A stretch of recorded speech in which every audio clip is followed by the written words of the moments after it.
Good afternoon, everybody. Thank you for joining us, and welcome to Game Day in the Region on the Region Sports Network, streaming worldwide on YouTube, Facebook, regionsports.com, and the IHSAA Champions Network. We come to you today from Jeff Cain Stadium as the Region Sports Network presents live coverage of Week 5 of Indiana High School football as the Lake Station Fighting Eagles take on the Whiting Oilers. I'm Captain Malater, and I'll have the play-by-play for all of today's action. Join me with the color analysis is Zach Miller. Zach, good afternoon.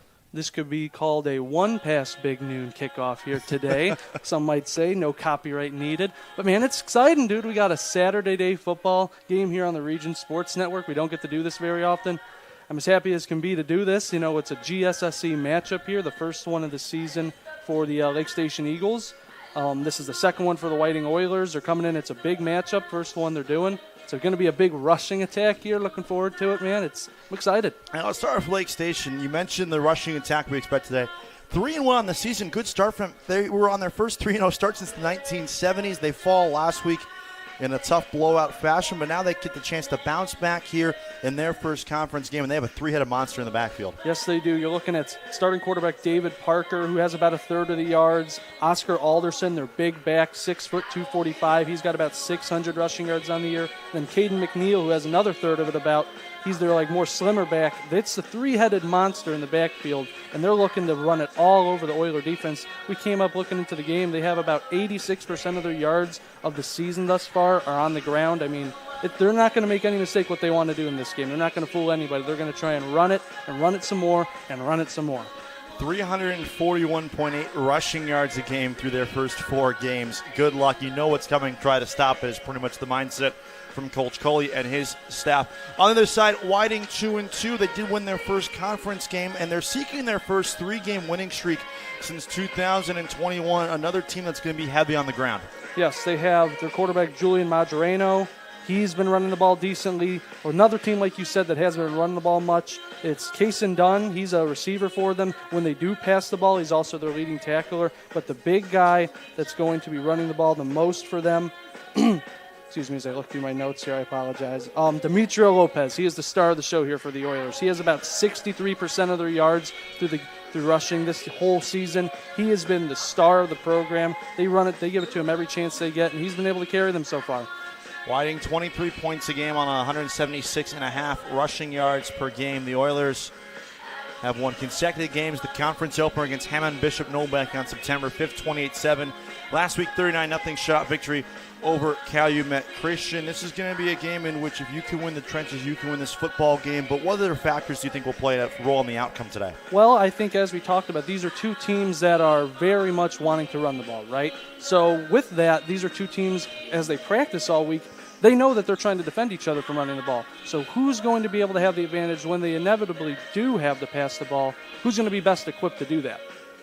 It's going to be a really fun day on a warm Saturday afternoon. It's time now for the Saturday forecast, brought to you by our friends at Economy Electric Heating and Cooling. Today's forecast is a humid 77 degrees with a chance of thunderstorms within the next hour or so. So hopefully we can get through this one unscathed.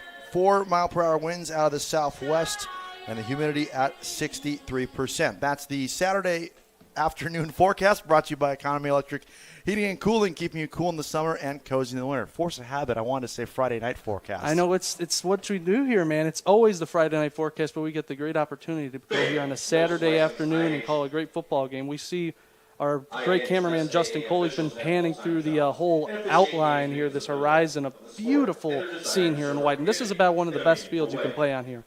Beautiful views of Lake Michigan. We'll take our first break of the day. You're watching Game Day on the Region Sports Network, the only game in town.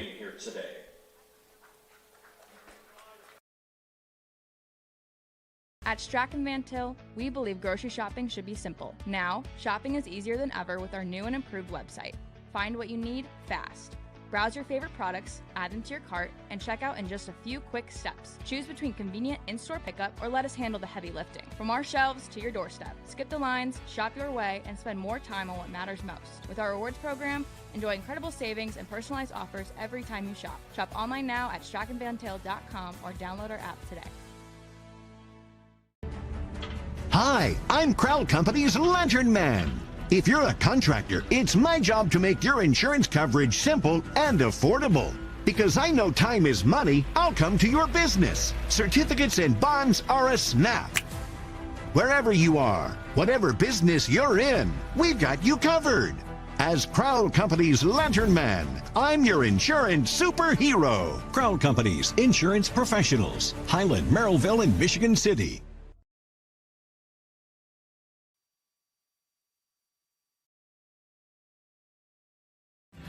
Thinking about what to do after high school? Consider a career with Boilermakers Local 374. As a Boilermaker apprentice, you'll earn while you learn. We offer excellent wages and benefits, and as part of our no-cost hands-on apprenticeship program, you'll learn from the best in state-of-the-art training centers and on the job. Become a union Boilermaker and get on your way to a great career. Find out more, visit www.local374.org or call 219-845-1000. IBEW Local 697 isn't just wiring buildings. We're woven into the very fabric of Northwest Indiana. We're your neighbors. Our kids go to school with yours. We stand in the same bleachers cheering for the same high school teams. When you hire a union electrician, you're not just getting the highest quality work. You're supporting our community. IBEW Local 697, proudly powering our own. Their coaches, players, and fans who have traveled to be here today.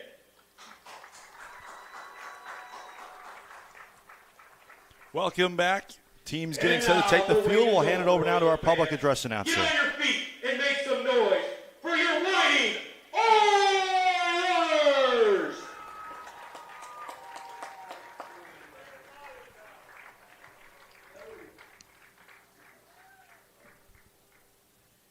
Ladies and gentlemen, before we begin tonight's national anthem, we would like to take a moment to honor the men and women who have served or are currently serving in the United States Armed Forces. Your sacrifice and commitment helps protect the freedoms we enjoy each and every day. At this time, we'd like to recognize our very own Oiler, number 10, Reagan Claypack, for signing his intent this week to become a United States Marine.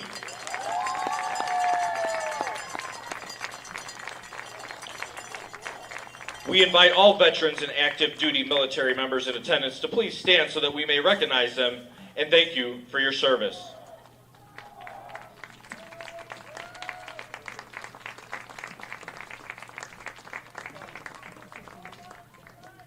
Thank you for your dedication and courage. Now, we ask everyone to please join our heroes and please rise, remove your hats, and join us in honoring America with the singing of our national anthem by 9th grader Romina Ornelas.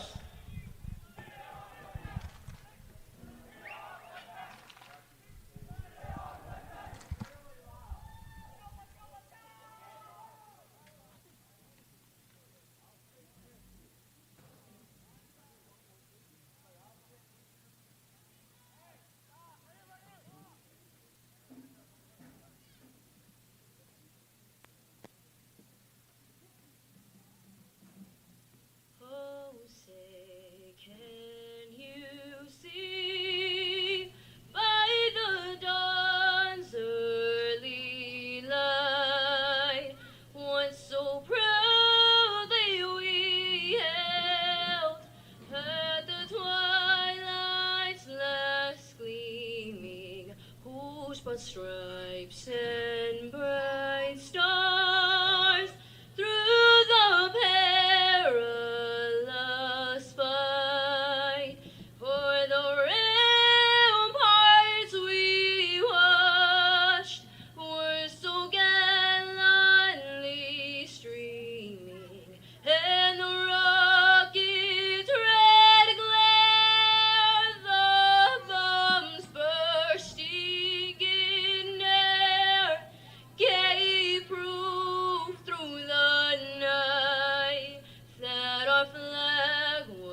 On that far side, Lake Station taking the field.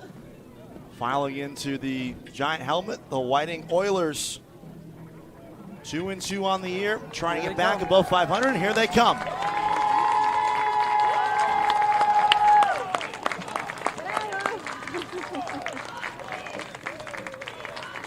Flying the flags. In the home green uniforms, the Oilers, after dropping their first 2 games to North Newton and Highland, they have responded well with wins over Bishop Knoll and Calumet Christian. Now to take on Lake Station in its second conference game. The Eagles once again at 3-1 on the season. This is their first conference game, though. Start off 3-0. First 3-0 start since 1972.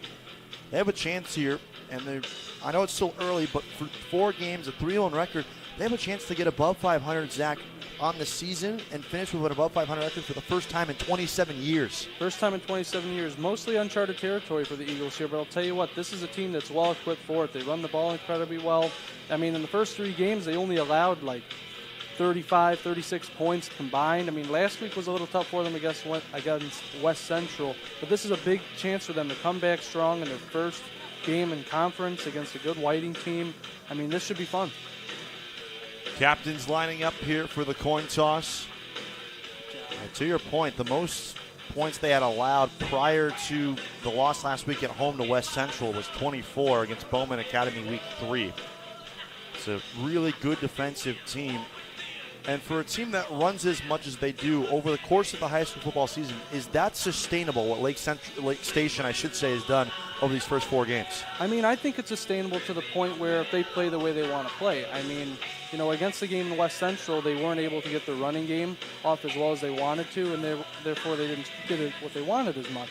But if they're able to get the run game going and not have to rely on the pass as much, I think they should be in the spot they want to, particularly in a game where it's going to be looking that way, where Whiting isn't going to be trying to pass the ball on them, and that's going to be a similar game plan for Whiting. So it should be, I think this should fit for them. It's going to be a game that they want to play, so to speak. Fun day here in Whiting. We have a full slate of action for you. We have a tailgate show coming up after the conclusion of our game here today, so make sure to stick with us here on the Region Sports Network. And while you're at us, be sure to stay connected with all things Region Sports by supporting and following us on social media. We're always active on YouTube, Facebook, Instagram, X, and online at regionsports.com.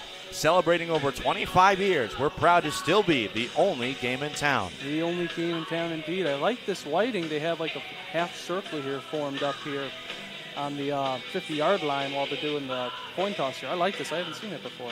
It's always cool when you go to the different high schools and see all the different traditions or routines that each of the programs have, because every program is different.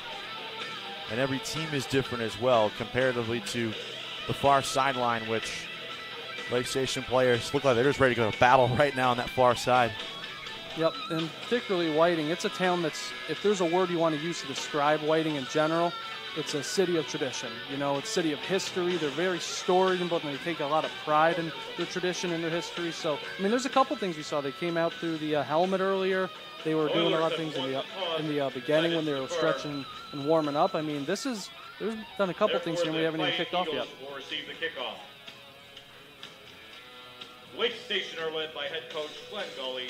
All set to go. Coin toss has been done. IHSAA officiating crew conducting the pregame festivities at midfield. Hammer down. Slammed into the turf by Julius Youngblood, the senior wide receiver. Thomas Knight and assistant coaches Tom Davenport, John Bach, Jake Lytle, couple of flags as well, and the Hammer. It's a tough town. Like you said, lots of tradition. Today's officials are. They have a name. I mean, the Oilers, that's about as apt a name as you can find for any team in the region. I mean, this whole city, it's built on its oil refinery, biggest in the Midwest. I mean, you couldn't have a better name. I know we were talking earlier about, I mean, this landscape here at Ray P. Galvin Field, Jeff Kane Stadium. I mean, this is like, the trains are going to pass in the background here just ahead of us. The lake is right in front of us. I mean, it's quintessentially Whiting.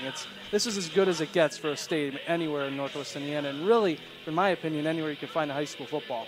It's my first time here, but the Vantage Point has been hyped about to me all week long, and it has not disappointed whatsoever. This is a really cool environment.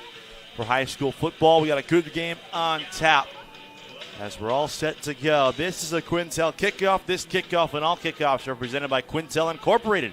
Quintel Incorporated, handling jobs of all sizes throughout the country since 1994. The music has stopped, and we're ready to go here. David Parker, deep to return for Lake Station. Whiting deferred their option after winning the coin toss. Nicholas Ornielas boots it away. It's a short pooch kick across the 40-yard line and losing the football before being dragged out of bounds was Willie Banks. He's a senior wide receiver and cornerback. And so the game's starting field position will be, we'll call it the 42, 43 and a half. Going to be pivotal here to see how Lake Station, how quickly they want to establish the run game here. I mean, obviously we said it's almost 90% of their offense. I want to see how they stack up against this defense here. Ball will be spotted at the Lake Station. Their coaching staff calls this running back group and really their offense the three-headed monster with David Parker at quarterback, Oscar Alderson, and Katie McNeil. And you can see they're going split back set here on the game's first play from scrimmage. It's a design run for the quarterback in David Parker, and he pushes forward for a 2-yard pickup. And that's how we get rolling on this Saturday afternoon. Little quarterback power to start the game. I mean, that was a big collision to start the football game. You know what I mean? That's exactly what you want to see in a game where we're anticipating a lot of runs. If you weren't awake with the Saturday afternoon kickoff, you're awake now after that collision. I think it's safe to say we're going to get a few more of those throughout this game. Fumbled snap. It's Parker who's back behind the 40-yard line, and he's surrounded by a number of green shirts. They'll blow it dead there after a 5-yard loss. Yeah, just a snap there that got away from him. I mean, he just tried to do the best he could there. He got a couple yards forward, but I mean, that's not what you want to do, particularly when you're a team that runs the ball as much as you do. You do not want to have negative plays that get you behind the chains. So it's a loss of 5. It's now 3rd down and 13, our opening 3rd down. We won't qualify the big 3rd down just yet. That'll be reserved for later in the game. We'll save that one. An offense that so far have set up for 2 design runs. 341 rushing yards a game here in 2025 for the Fighting Eagles of Lake Station. Play clock inside 15 seconds. Parker rolling out to his right, has some space, flag down as he chucks it, and it's dropped. Intended target for Alderson. Flag in the backfield is a holding penalty, and no signal on whether Whiting accepted it or not. Number 1, Gabriel Burris on the quarterback rush. And they're going to decline it, so it'll be 4th down. That'll make it 4th and 13, Lake Station. 4th and 13 for them. Yeah, that was interesting. They didn't even look to really pass the ball. There was just an initial sweep out to the right. There was a holding on 55 there. They declined it. Don't have his name on the roster, but 55 right tackle there. He just sprinted out to the right, held on. So what happens when your quarterback, if he runs a little earlier than you anticipate, they hold when they don't expect it. So 4th down and 13. Punt units on for Lake Station. Kason Dunn, the return man, standing back on his own 30-yard line.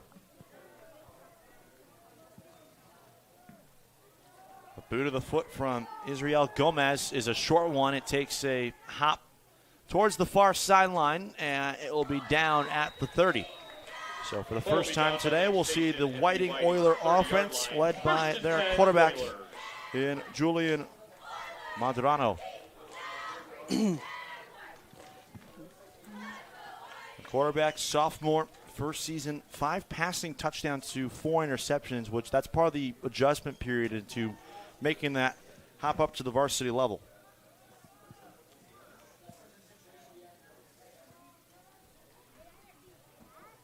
Yep, and they're looking for Demetrio Lopez as well. He's going to be making his he's going to be trying to make his impact again for the 5th straight game here for the Oilers. I mean, he has been the bell cow for this offense to start the season. And I do not suspect it to change at all today.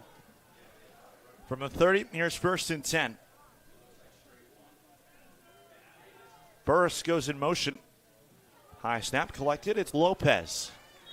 And he's stuffed at the line of scrimmage. Nice job on the interior pressure from Lake Station Tackle made Stop for no gain. by Caden McNeil, 2nd and 10 Oilers. running back and linebacker. That's the thing with these rosters for both sides. You're going to see a lot of Ironman players, two-way guys. I mean, that's a lot of guys we've seen so far. I mean, the guy who returned the kick for the Oilers, Cason Dunn, he is their excuse me as I look through my roster here. He is he's like their leading tackler, their leading receiver. I mean, it's a guys that they do everything on both sides of the ball. I mean, we were talking about McNeil. He's a third of that third-headed monster, and he's one of the top tacklers on their defense as well for Lake Station. For those who are playing at home, train counter number 1. Oh, we're going to be keeping account of that all game long. 2nd down and 10. Over the middle, it's caught, angling between the seams, and a first down for Cason Dunn. That's a nice job there Oilers, number 15, by Jason Madrano, finding Number 3, Dunn, his leading wide receiver, over the middle, and it moves the sticks. Nice two-step drop there in the shotgun, just a nice slant route there. I mean, that was a nice throw and catch, nice 15-yard gain about. First down. Out to the 42-yard line, so good for 12 yards there. It's our first down in the game, and it's brought to you by Four Seasons Mechanical in Maryville, your Northwest Indiana heating and air conditioning specialist. Dunn, who came into this game with 101 receiving yards on 5 receptions. Burris, the motion man, again on 1st and 10. High snap, flag at the time of the snap. Rolling out and connecting with Burris is Madrano. And Burris is taken down at the 44, and this is going to send Lake Station or Whiting back, beg your pardon, for an illegal formation.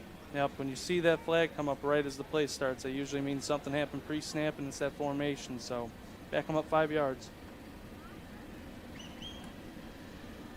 So it takes away a good chunk of that play to Cason Dunn a couple of moments ago. And as we said earlier, this is not when you're especially, you don't want to have backwards negative plays anyway, but particularly when you're such run-dominant offenses like these two, you really don't want to get behind the chains because it makes it that much harder to catch up when you're so focused on running the ball. 1st down and 15, right hash this time. Lopez feature tailback, high snap. Madrano goes to the corner route, and it's incomplete, looking for Dunn for the 2nd time on this opening drive. Just a little short there. They're trying to, I'll tell you what, they're trying to pass the ball a little more than I anticipated to start the game here, to giving a different look to this Eagles defense than probably they expected.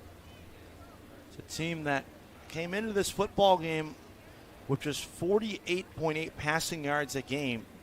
As a whole, this is an offense with just 362 total yards through the air. It's been the ground game that has done the heavy lifting. They came in 888 rushing yards as an offense.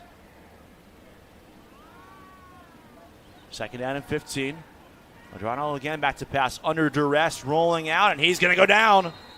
Lake Station got to him. That was well done. That's going to be the inside linebacker, E.J. Esquilin. Yep, he had great pursuit on that play here. Just took the edge on a blitz, and he almost got away there, but he grabbed him just by the jersey there and was able to pull him down as his guys came to help him out. 9-yard loss there sets up a 3rd down and very long. 3rd and 23 Oilers. And for Esquilin, that is his 1st sack on the season as well. So props to him, and they're going to blow this dead for encroachment.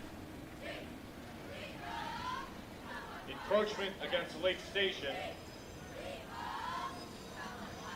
Bring it forward a couple yards. I mean, it looked like they were just going to run a handoff there. So we'll see if just the 5 yards, if that changes their plans at all. 33-yard line. So it's going to be 3rd down and 18 now following the penalty. So to your point, maybe Whiting still tries to keep it safe here. Lake Station already setting up for likely good field position should they get off the field here on 3rd down and long. Madrano taking a shot, looking for Dunn again, and it's incomplete. Fell in a no man's land. A couple of defenders out there. It was Jeremiah Young in coverage. David Parker also came in late as well. And so after all that, Whiting off the field on their opening drive as well. Game of inches, man. I mean, he was just a half a foot short of diving for that one and getting a pick there. But they're going to get the ball back here anyway, 4th and 19. I mean, like we said earlier, I mean, it's guys on both sides making impact on both sides of the ball. That's your starting quarterback trying to dive and make a play on defense. And now he's set to return this punt. Cason Dunn to boot it away. And false start. False start. It'll be on Julius Youngblood. And they pointed right at him. They don't announce penalties at this level, but the linesman immediately points at 14 and says, that's on you. Yeah, they don't announce it, but he's still going to let them know that he did it. That'll move the ball back to the Oilers' 28-yard line, 4th and 23, punt formation. An emphatic point of the finger as well, too, might I add. I mean, he just had to let him know. Make sure, let him know he doesn't do it again. Teach him while he's young. So now it's 4th down and 23. And this punt will give Lake Station very good field position. Punt by Oilers, number 15, Cason Dunn. Put them at midfield for their second possession of the football game. So far, one possession for each side, a punt on each. And for this Lake Station offense, they're trying to get back to what they did so well in the first 3 games. And you talked with the coaching staff earlier in the week, and they said, yeah, last week we hope was an anomaly. You know, anything that could go wrong went wrong in the loss a mere 8 days ago against West Central, where they got 54 put up on them. Just one of those games where if something goes wrong, it just, snowballs and you just get away and you're like, let's just get to the next week. 1st and 10, direct snap. It's Alderson around that right side, and he's to the 46-yard line of Whiting. Direct snap to Lake Station. Talking about these 3 backs they use with Parker, Alderson, and McNeil, I mean, they got 3 different kind of body shapes, where McNeil and Parker, they're more kind of like a slimmer, get outside type of back, where Alderson, he's listed at 6 foot, 245. I mean, that is not a player you want to get in front of and tackle. 2nd and 6, Lake Station. Averaging 21.4 yards a carry this season. Just a little over 2 first downs a carry. He's averaging $133 a game on the ground. It's insane. I mean, and that's only like half of the rushing attack, when you're not even accounting for Parker and McNeil. I mean, that's impressive what they do on the ground. 2nd and 6, all sorts of flags came in. False start on the offense, so they'll push them back 5 yards. Bit of a bumpy start for both teams here. Like we said, 2 punts. I mean, there's been a handful of penalties already, Just trying to get into the flow of the game right now, A lot of pre-snap penalties, a couple false starts and whatnot, so... It's early for everybody. Usually we're used to playing at 7. We're getting an early start here on a Saturday morning. Maybe got to get the coffee working on the sideline instead of Gatorade. Was there a headgear selection this morning? End around, Alderson makes a good cut, has a first down. Oscar Alderson to the 2nd level inside the 25, and they finally track him down at the 19-yard line. First down for Lake Stations, their first of the game. And it's brought to you by our friends at Four Seasons Mechanical in Maryville. Visit them on the web at fourseasonsmechanical.com. It's great blocking downfield by the Eagles, but we have an Oiler down on the sideline right now. It is Cason Dunn, the injured party. Oscar Alderson on the carry for Lake Station. That was a really impressive run there from Alderson. Dunn thankfully able to get up under his own power, which is a good sign there. As well as Thomas Knight, the young head coach, comes over to make sure his 2-way running back or wide receiver and defensive back, beg your pardon, is okay. So it looks like we'll resume very quickly here. We'll stay with you here. 6:16 left, first quarter. No score, but Lake Station's in the red zone for the first time in this football game. I mean, plays like that, though, it's important to note. When you have a three-headed monster, as we keep calling it in the backfield, it isn't just the runners that are so talented that make it work so well. In that play right there, you saw the wide receivers, the tight ends, and even the linemen. They were all downfield making key blocks for that play. It's not just the linemen. When you have a rushing attack this good, it takes everybody on the offense. And it's those receivers, they're getting downfield and they're blocking well. And it leads plays like that. You don't get to 21 yards per carry without people blocking downfield. 33-yard pickup that time around. So it's a 1st and 10 from the 18. Alderson has team-high 9 rushing touchdowns here in 2025. He's flanked out wide. They give it now. It's McNeil running left side, has an angle. Caden McNeil walks in for a touchdown. There is a flag down, though, in the backfield. This could be coming back. Flag on the play. If so, that's killer. It takes away 6. Yeah, it was another example of what we were just talking about, that sweep. The flag is being picked up. And they're picking up the flag, so it's a touchdown.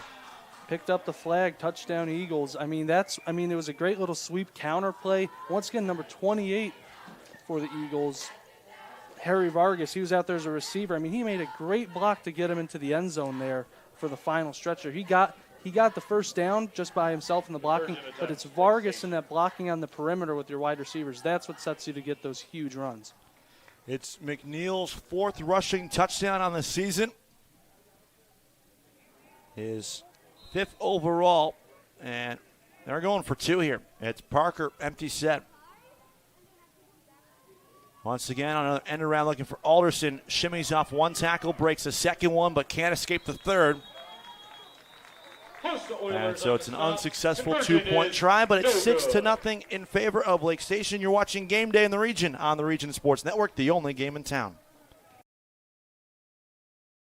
Four Seasons Mechanical proudly serves Northwest Indiana, providing quality, reasonably priced, reliable service. With a quality and comfort guarantee, the professionals at Four Seasons Mechanical offer a wide range of services in heating, ventilation, and air conditioning. Whether it's residential or commercial, Four Seasons Mechanical is there 24/7. To find out more, the website is fourseasonsmechanical.com or give them a call at 219-756-7020. Four Seasons Mechanical, your indoor air quality specialist. With electrical services from Economy Electric Heating and Cooling, you can radiate the perfect amount of light and energy into your home. From rewiring and code upgrades to ceiling fans, lighting, security, and more, Economy Electric Heating and Cooling's trained electricians will make sure you can enjoy your home on full power all the time. For a free estimate on electrical work, call Economy Electric Heating and Cooling at 219-923-4441, and you can visit them on the web at 4ajobdoneright.com. That's the number 4ajobdoneright.com. Visit regionsports.com, Facebook /Region Sports Nation, Instagram, and the Region Sports Network YouTube for this week's Home Improvement Top 10, presented by Enigenberg Exteriors. Enigenberg Exteriors, you can find them on the web at ebergexteriors.com. And after last night's Friday night football action, there will sure to be some shakeups in that top 10 as we get set for the Quintel kickoff. This kickoff and all kickoffs are presented by Quintel Incorporated. Quintel Incorporated, handling jobs of all sizes throughout the country since 1994. A laser of a kick that sees Kaysen Dunn go to play it from his own 11-yard line. Shimmies along that far sideline. Dunn with a couple of blockers. He's across the 30. And Kaysen Dunn takes it just outside the 35-yard line. That's a really nice return there from the Whiting wide receiver. Nice return. He had to turn his hips. He had to catch it where he was running toward the sideline to catch it. Turned upfield up the left sideline. And that's a big play they need to try and get some momentum going for this offense. Best field position of the young football game. 36-yard line is where they will start it off.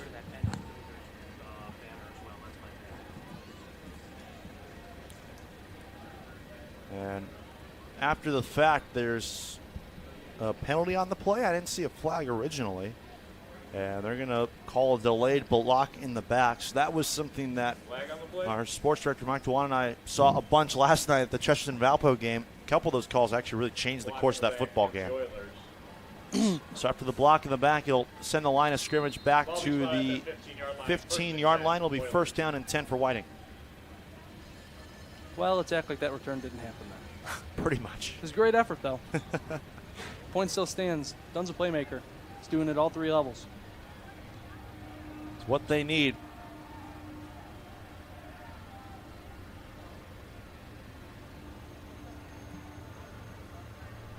Lopez for 4 on 1st and 10. Carry by Oilers, number 24. Nice little trap play. Get the guard pulling into the 8 gap. Get a couple yards there.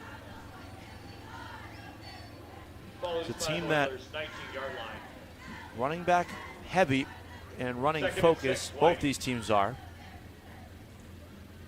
Whiting an offense 176.5 rushing yards a game coming in.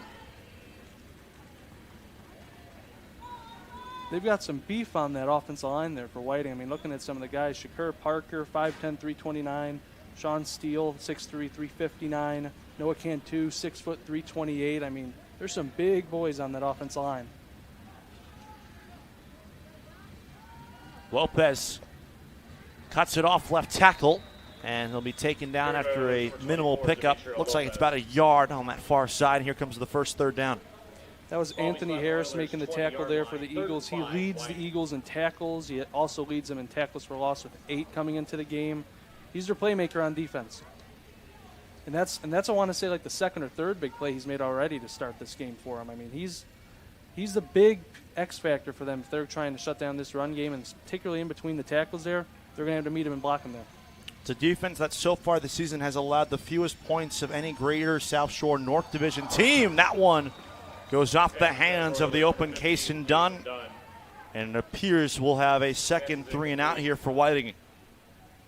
That's tough, man. When you get a play like that, you get the guy open, it just goes off the hands like that. I mean, for a team that we're talking about, we're trying to get some momentum going. It's like they just, every time they take one step, it feels like they get 2 steps back. Or anytime they get a little bit of momentum, they have a penalty or a drop or a missed assignment on the block. You know what I mean? It just sends their momentum back and forces them to another 3 and out.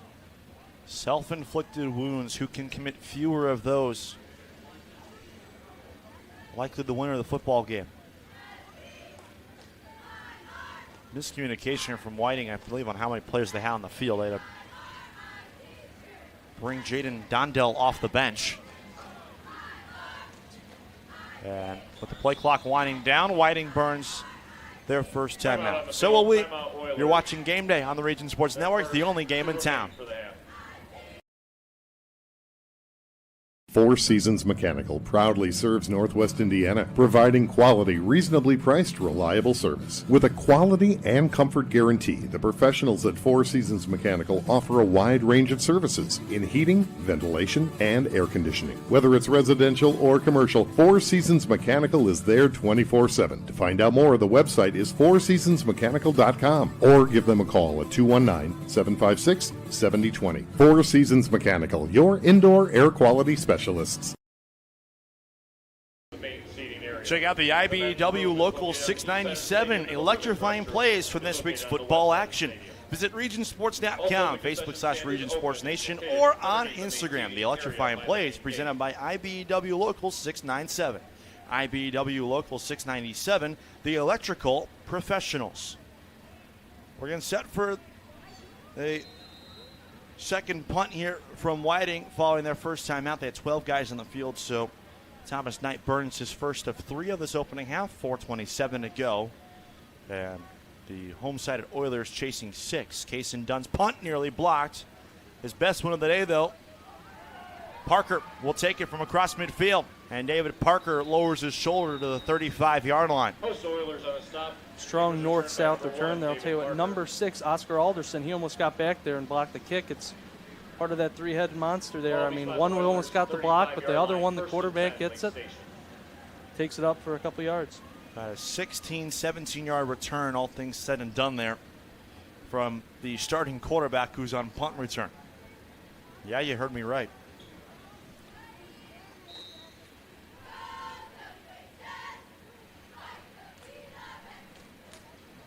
So how can they follow up a 3-play, 50-yard touchdown drive? That'll be the question here for Lake Station.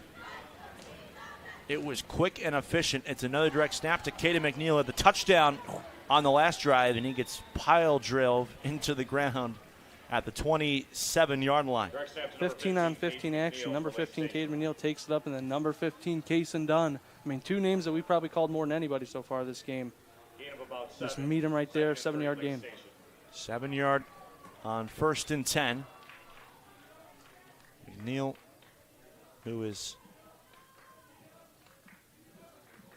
third on the team in rushing yards this season, but his number's been called so far in this young football game. He's answered. And a false start here on Lake Station. And you can probably hear the shouts from the far sideline. A couple of coaching staff members are frustrated. Yeah, I think frustration's building up a little bit for both sides here. We've heard both coaches with the penalties that have occurred so far. They're just like, come on, man, when are we going to get out of our own way? That's what it feels like. The Whiting 32-yard line. So it takes away 5 of the 7 yards that McNeil had picked up. So now it'll be from the 32-yard line, 2nd down and 8.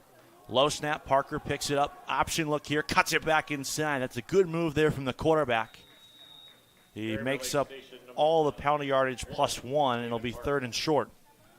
He's got good instincts for that. That's the second time this game where we've seen a low snap, where this time it was much more successful than the former. I mean, he instantly knows as soon as he gets that, okay, got to cut upfield, make a play, make a guy miss, make something out of nothing here. 7-yard line, 3rd and 3, Lake Station.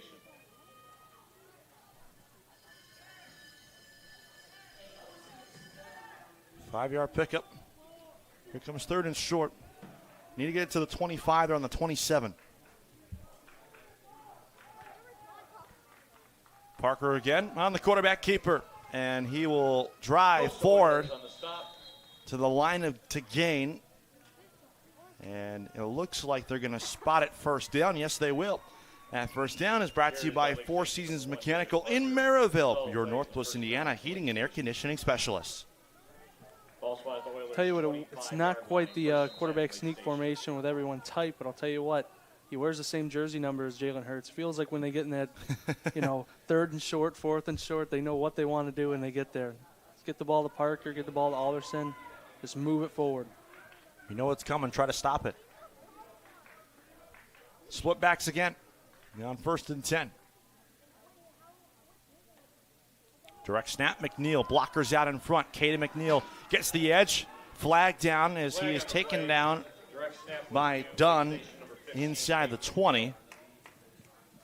Likely a holding penalty, and yes, that is the call. So another costly mistake there from Lake Station takes away what would have been a good 1st down run there from Caden McNeil.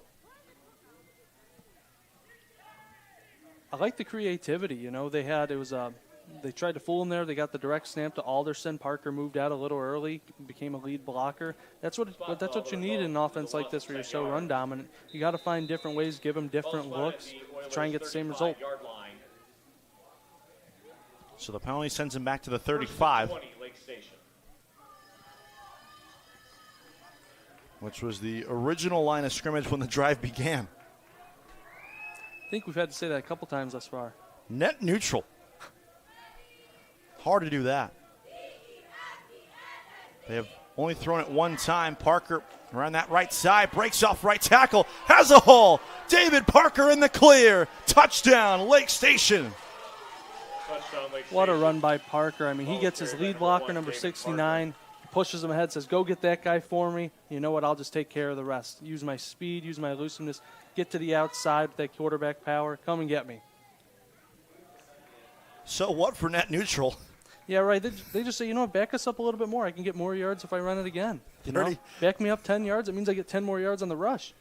35-yard run for the quarterback, his 6th rushing touchdown of the season. And they look to make it a 14-0 game. Slated to go for 2 here. They failed on their opening 2-point try earlier here in the quarter.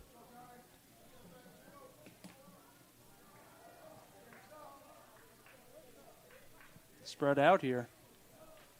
They said they only have dropped back one time. It was on a 3rd down play in the opening drive. Parker to pass again over the middle, intercepted. Youngblood, who I think forgot he can't return it. The conversion attempt. But either way, it's no good. They failed to convert, so it's 12-0, 1:41 to go. You're watching Game Day on the Region Sports Network, the only game in town. Earn while you learn from the best hands in the business. The Bricklayers Allied Craftworkers for Indiana Kentucky Apprenticeship. That's right, this is a paid apprenticeship. I'm getting an education while learning a trade and getting paid for it. The thing that surprised me the most about this apprenticeship program is the respect I have received after the proper time and training. Classes start soon, so apply now. There are training centers throughout Indiana and Kentucky. We are the Bricklayers and Allied Craftworkers for Indiana Kentucky Apprenticeship. The best hands in the business. Calling all current and future homeowners in the Northwest Indiana area. Whether you're buying or selling, Brent Wright is here to make your real estate journey smooth and successful. With years of experience, personalized service, and a deep knowledge of the market, Brent will help you find the perfect place or get the best deal for your property. Call today at 219-406-7195 and take the first step toward your real estate goals. Contact Brent Wright, the right way to buy and sell real estate.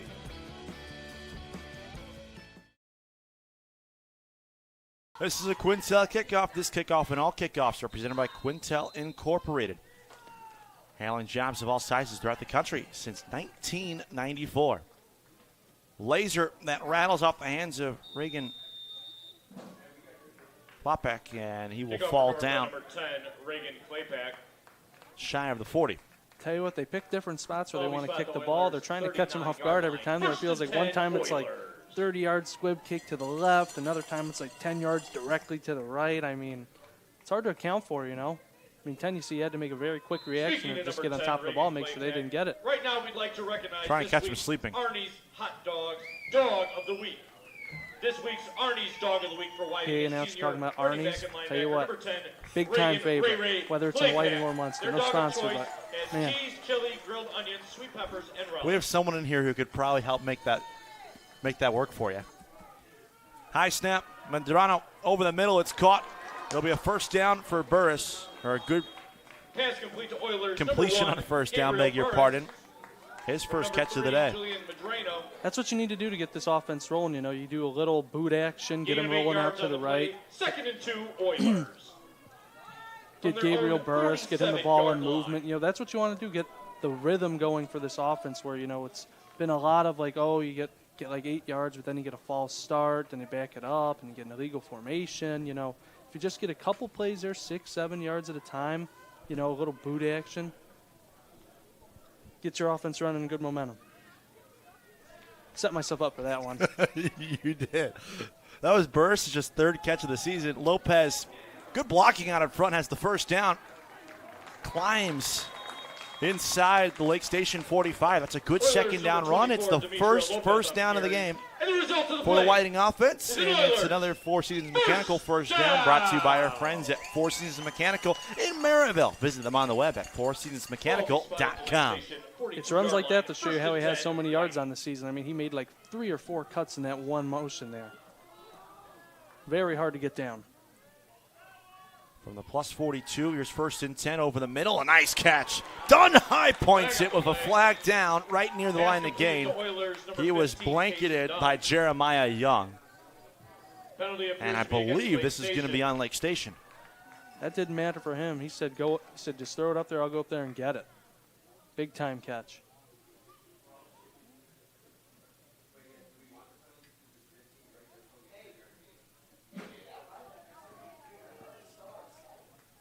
And I think they're going to accept it, which would be a 15-yard penalty from the line of scrimmage. And that would give them first down yardage. First down. Pass interference against Lake Station. See, it goes in their momentum this time, but that's what I mean. It feels like every time we get a play, you know, it's like there's a penalty at the end of it, so where it's like there's no one's getting a very good rhythm so far to start this game. Where if they just get a couple plays going where without a penalty, it's like, okay, now we have our rhythm going. I'll tell you what, Whiting, they made a couple great plays in a row here. Starting to find their way, got the first down. Second one now here. Approaching the red zone.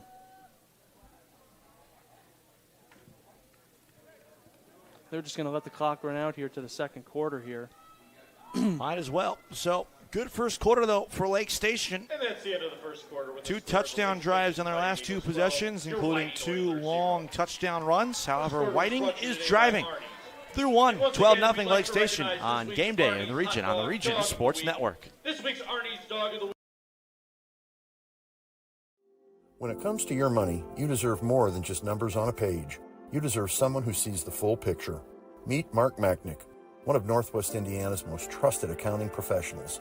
Whether you're running a business, planning for retirement, or just trying to make sense of tax season, Mark Machnick, located in Highland, makes it simple, personal, and believe it or not, painless.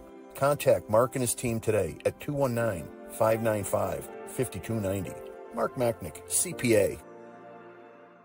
Have you checked out Centier Bank's student checking account?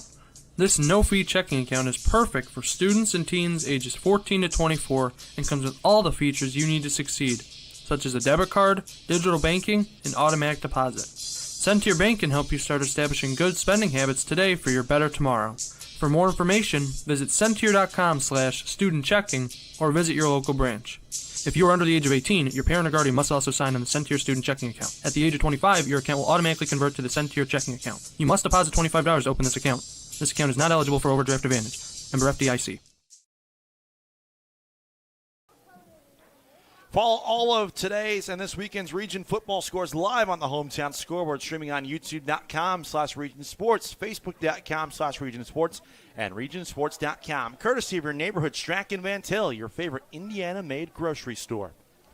Second quarter, Gavin and Zach enjoying your company on a beautiful Saturday afternoon. First and 10 from the 27. Medrano back to pass. Pocket collapses on him, and he goes down for a 1-yard loss. That's a good job there from the Lake Station front seven. Alderson's the one who ended up getting the finish there. He came into the game with 2 sacks. He was leading them with sacks in the season. I mean, but it was like everybody there in the backfield. They got everybody in the defense line was able to get penetration. He was the one to finish it off. So minimal damage there as Medrano was able to sneak it as close to the line of scrimmage as you can get. 1-yard loss. However, a good drive here from Whiting so far.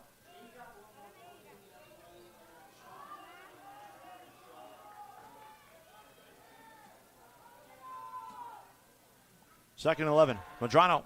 Pressure comes to the backside, rolls out to his right, inside the 20, and he's near the line to gain. He is taken down by the chain gang. Rushed by Oilers, number 3, Julian Medrano. Glad to know I'm not the only one that's happened to now. Remember that happened to me years ago. But that was a great play. I mean, he instantly went out to the edge. I mean, he saw that the outside was open. He just ran and took it. Ball will be spotted at the Lake Station 19-yard line. That was a good pickup there. They're trying to figure out where to reset the chains to. 3rd and 2 Oilers. And he gets 9 there on second and long. I want to ask you about that chain story in a second here because I gotta know the full story on that one.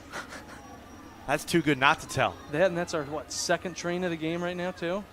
I believe it's actually we're up to 5, according to official stats. That's a first down run for Demetrio Lopez. Carried by Oilers, number 24. Inside the 15 of Lake Station. And there's all play. Glad to know I've been paying attention. Oilers. First down. You're doing it all, though, so. I was testing you on that one. Of course I knew it was 5. I had to see if you knew it was 5. Ball spotted at the Lake Station 10-yard line. First and goal, Oilers. Now they don't need to worry about the chains. They put them down in the red zone. Not going to need to be making a tackle out of bounds there. Another 9-yard run there for Whiting. It's first and goal. Knocking on the doorstep. Lopez trying to find the edge, and he'll take it to the end zone. Touchdown, Whiting. Lopez has his 9th on the season. Way to get to the edge there. Find the open space. He's looking a couple ways if you need to cut it inside or not. On the edge there, great blocking on the perimeter by the wide receiver. He said, I'll just take it all the way to the edge, use my speed, get us on the board. All sorts of train horns as they set up for the PAT. They have cut the deficit to 6, trying to make it a 5-point game here with 10:21 to go. It's Nicholas Ornielas for the extra point. That is a line drive right through. The kick is good. And so it's 12-7. 10:21 to play in the first half. We got a good one. 5-point game. Game day in the region on the Region Sports Network.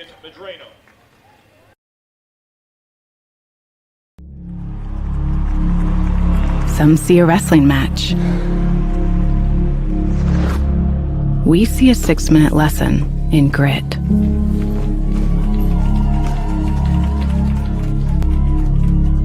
Some see a coach sending a runner home. We see a mentor guiding a student athlete into the future.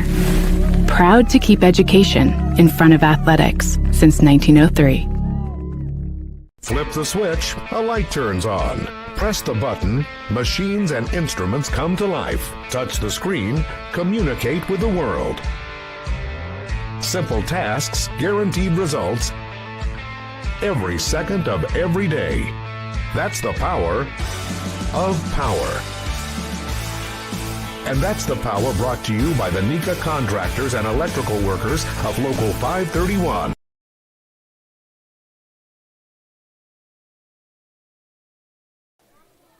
Welcome back. This is a Quintel kickoff. This kickoff and all kickoffs are presented by Quintel Incorporated. Quintel Incorporated, specializing in the reconditioning, repair, and remanufacturing of heat exchangers.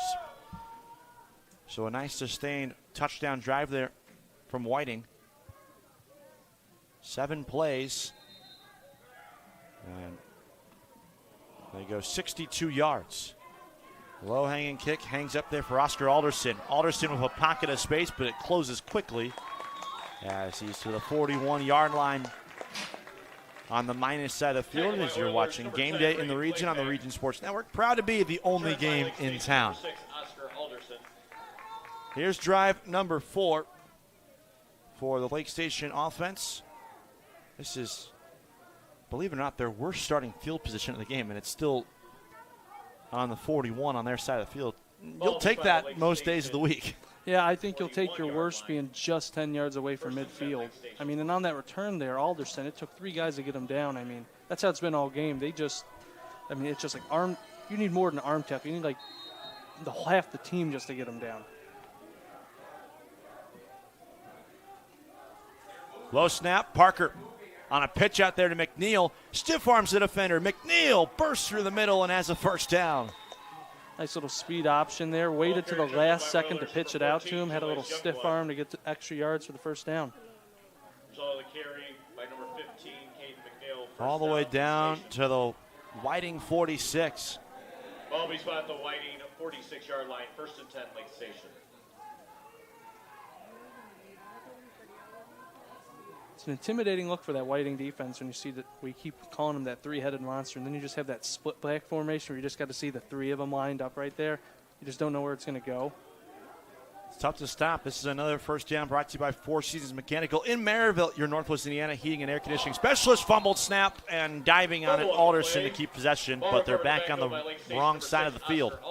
Tried to do another little misdirection there, direct snap to Alderson, and that's the 3rd time now where we've had a snap go a little awry there, back him up. Back in Lake Station territory at their own 48-yard line. It's a loss of 6 on the play.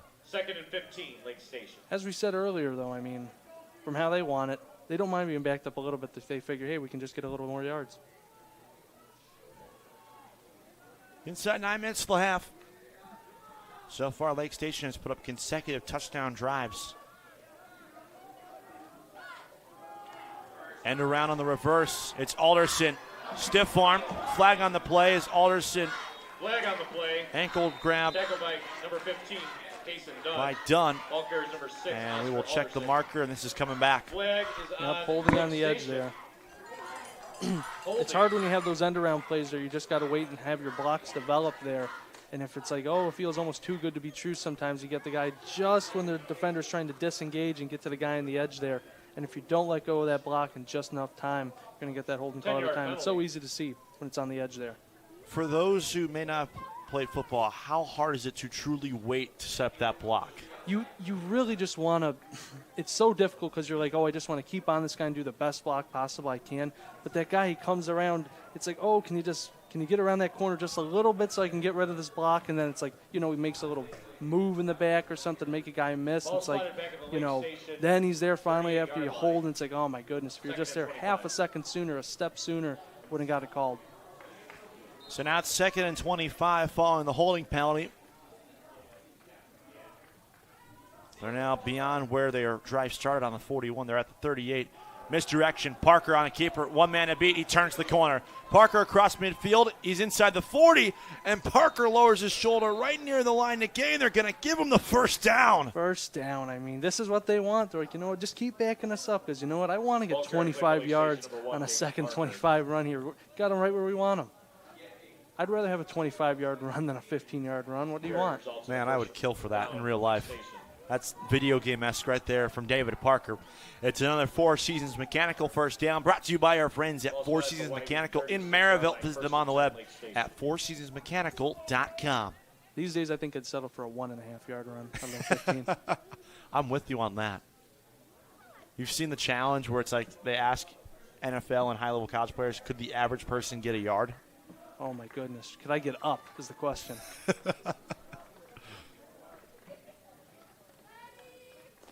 From the 36, it's Parker again, running right side. His blockers couldn't develop in time as he's taken down by Caden Santana. Tackle by Oilers number 22. Trip up there. That was a great tackle there in space. I mean, they've had trouble taking down Parker in open space here. That was a great open field tackle. Trip him up right below the knees. Ball spotted keep him to a short game. 33-yard line. 4-yard pickup on 1st and 10. 2nd and 7, Lake Station. They're going to spot him actually back half a yard. He extended the ball out at the end of the play, but they do it just to trick you. I got fooled. I got. They need to listen to us for the ruling, not the referees. Oh, I feel bad for a lot of high school football players out there. Direct snap, McNeil. Inside left tackle, and he's to the 20. Ball carrier, Lake Station number 15. They're trying to prove they can do it both ways here. They can get the big run, get the 25-yard carry, and then they could also try and beat you down with a, death of 1,000 cuts, or they try and get 5-6 yards every play here. Get the first down. Now it's a 3rd and short for them, 3rd and 4. Lake Station. I mean, when you have as many rushing yards as they do on the year, it's kind of inevitable that they can do it in many different ways. I mean, you see the variety of runs they do for each of their three. They came into this football game with already 1,367 yards on the ground alone. Parker, right up the gut, lowers his shoulder, gets by one, bursts through the middle, and scores! What a run. I mean, showing a bit of everything there. He showed the elusiveness, making the guy miss, and then just the absolute power. Just going through a guy there about 5 yards past the line of scrimmage, power through him, and just sprint to the end zone. That's a big-time play right there. I mean, you're showing a bit of everything in the skill set there. 29-yard touchdown run for Parker, his second of the football game. And now here comes the point after try. They're trying to go for 2 here to make it a 20-7 football game. Split back look again. They're 0 for 2 on 2-point tries. Play clock down to 1. Direct snap. Alderson turns the corner and loses the football. Falling on it was Harry Vargas, the wide receiver. It's no good. And so, once again, Lake Station can't find the 2-point try. It's 18-7. 5:31 to play here in the first half. We'll stay here as we get set for another kickoff. This coming up will be a Quintel kickoff. This kickoff and all kickoffs are presented by Quintel Incorporated. Quintel Incorporated, handling jobs of all sizes throughout the country since 1994. 5:31 to play. 2 timeouts still for Whiting, and you get the ball coming out of half here. Are you looking to take this down all the way to the break here, or do you want to try to score quickly? I would try and wind it down to the break. You know, they haven't showed with their offense. It's really been more of a methodical approach for them rather than the big play. So at this point, I would just try and bring it down, lead into how they have been playing. I'd rather just try and milk the clock as much as you can, try and sneak in a score there, and then get the ball back. Because, I mean, Lake Station has shown up to this point that they could do it both ways. They could have a more methodical drive, or they could have what they had there at the end. I mean, punch it off the big 30-yard run. I mean, if you're Whiting, if you want to try and get back in this game, I'd say you definitely want to have a little more of a methodical drive. Drain this clock out, get some momentum going in for the second half. Lake Station set to kick I mean, you're still in this game. I mean, you're only down 11 because, you know, Lake Station, they haven't been able to. It's big. Look, we saw that the Whiting special teams, they're able to make their extra points, whereas Lake Station, they failed on their 2-point attempts each time. You know, and that if they're able to get back in this game, that can catch up to them. This is a team that will be fresh off a 7-play, 62-yard scoring drive. It's a line drive kick. It'll drop, and they will let Youngblood take it, and Julius is to the 35. Kickoff return by Oilers, number 14. I'll tell you, we've had some big hits on the special teams the other day. That was just a lower of the shoulder. I don't even know if that was a form tackle. He just kind of gave him a little shoulder and bumped him down. Pow. That's the best way to describe it. Just a pow. Tell you what, it's a Saturday afternoon football, but it feels like Friday night down there. I mean, that is a. They've been playing like it's Friday night. The big hits, they're not having. I was saying that coffee in the morning. I mean, that might have been me I was speaking for, maybe projecting onto them. They're like 18 years old at most. I don't think they need their coffee to go up there and play. Me, though, on the other hand, we'll see. Saturday morning wake-up call. Hit all of us, I think. As Lopez had a touchdown carry. Last drive starts off with a big pickup here. 11 yards on 1st and 10. And another first down. And it's brought to you by Four Seasons Mechanical in Maryville, your Northwest Indiana heating and air conditioning specialist. Anthony Harris in the backfield there for the Eagles. He was just a little late to get there, try and get him down, and that was made all the difference for Lopez to get away. From the 46, following the 11-yard pickup, Whiting refreshes the chains. Burris, the motion man. And it's Lopez. Good cut back inside, and he picks up 5 yards on 1st and 10. This is what they want right here to start this drive. Just, chew the clock a little bit, get some positive plays. Don't get in your own way with penalties. Just get a good drive going for the end of the half here. Like you said, we still have a lot of time left relative to the half. It's only 5 minutes, so it's not like they're 2 minutes.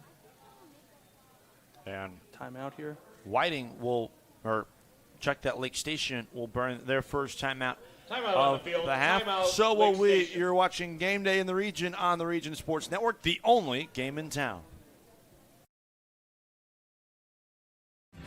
Thinking about what to do after high school? Consider a career with Boilermakers Local 374. As a Boilermaker apprentice, you'll earn while you learn. We offer excellent wages and benefits, and as part of our no-cost hands-on apprenticeship program, you'll learn from the best in state-of-the-art training centers and on the job. Become a union Boilermaker and get on your way to a great career. Find out more, visit www.local374.org or call 219-845-1000. So fresh off the first Lake Station timeout, we welcome you back to Whiting, Indiana on this Saturday afternoon. We had a little bit of a sprinklage there from the clouds, but it is now past.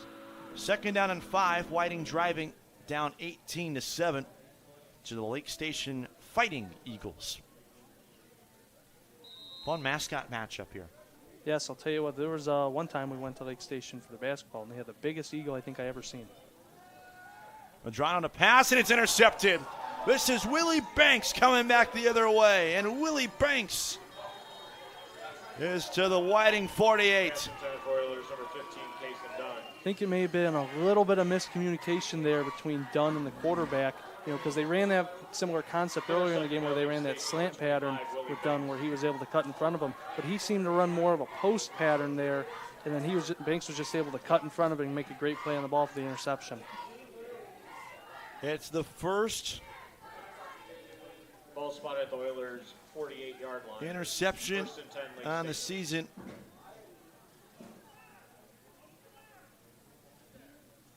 For him, as a defense, it's the 5th interception. And now just lay out the dangerous Lake Station offense on the field. Chance to extend here. They got to really find a way. The one area they struggled has been the 2-point tries. They haven't tried your traditional just point after kick. They've gone for 2 every time. Parker, option look again. Shovels it out. It's Alderson who fumbles the football. Shoves off a couple of guys before 5 green shirts are there to take him down behind the line of scrimmage. It's a 2-yard, maybe 3-yard loss, all things said and done. Great pop by the Whiting Oilers defense. I was going to say Parker did a great job holding to the last second to pitch it there, but who said it earlier? Alderson, he does not go down on first contact, doesn't go down on second, and probably not third contact either. It takes really like most of the team to go take him down. 2-yard loss. They're going to give him forward progress to midfield. Alderson very quickly is going to be in the 600 to 700 yard conversation through 5 games. He's already at 535. Timeout, Lake Station. Timeout on the field. Timeout, Lake Station. Their second timeout of the half. You're watching Game Day on the Region Sports Network, the only game in town. Hi, I'm Crowell Company's Lantern Man. If you're a contractor, it's my job to make your insurance coverage simple and affordable. Because I know time is money, I'll come to your business. Certificates and bonds are a snap. Wherever you are, whatever business you're in, we've got you covered. As Crowell Company's Lantern Man, I'm your insurance superhero. Crowell Companies, insurance professionals. Highland, Merrillville, and Michigan City. At the conclusion of tonight's game, we'll name the Crowell Companies Lantern Man superhero of the game. Crowell Companies, the insurance professionals. So after the fumble recovered by Alderson for the 2-yard loss, and after Lake Station burning their second timeout of the half, here comes 2nd and 12, inside 3.5 to play. Keep in mind, Whiting, after winning the coin toss, deferred their option, so they will get the ball at the break. So even though they're up 18-7, feels like a must-score drive here for Lake Station to get all the momentum going into the half. Yep, they got a shotgun spread out look for him here. They give it on the jet motion. McNeil steps underneath one tackle, breaks a second tackle. McNeil out to the perimeter, and he's got another first down. Flag came in at the end of the play from the umpire. And so we will check the marker. It was first down yardage on the run from Caden McNeil. Led out of bounds by number 14, Julius Youngblood. Had a lot of success with those sweep plays thus far in this game. Very good blocking, very good execution on the edges to be able to get them outside. And we will check the marker here. Personal foul on the defense, so it's going to add 15 more to the run. May have hit him too late out of bounds, potentially.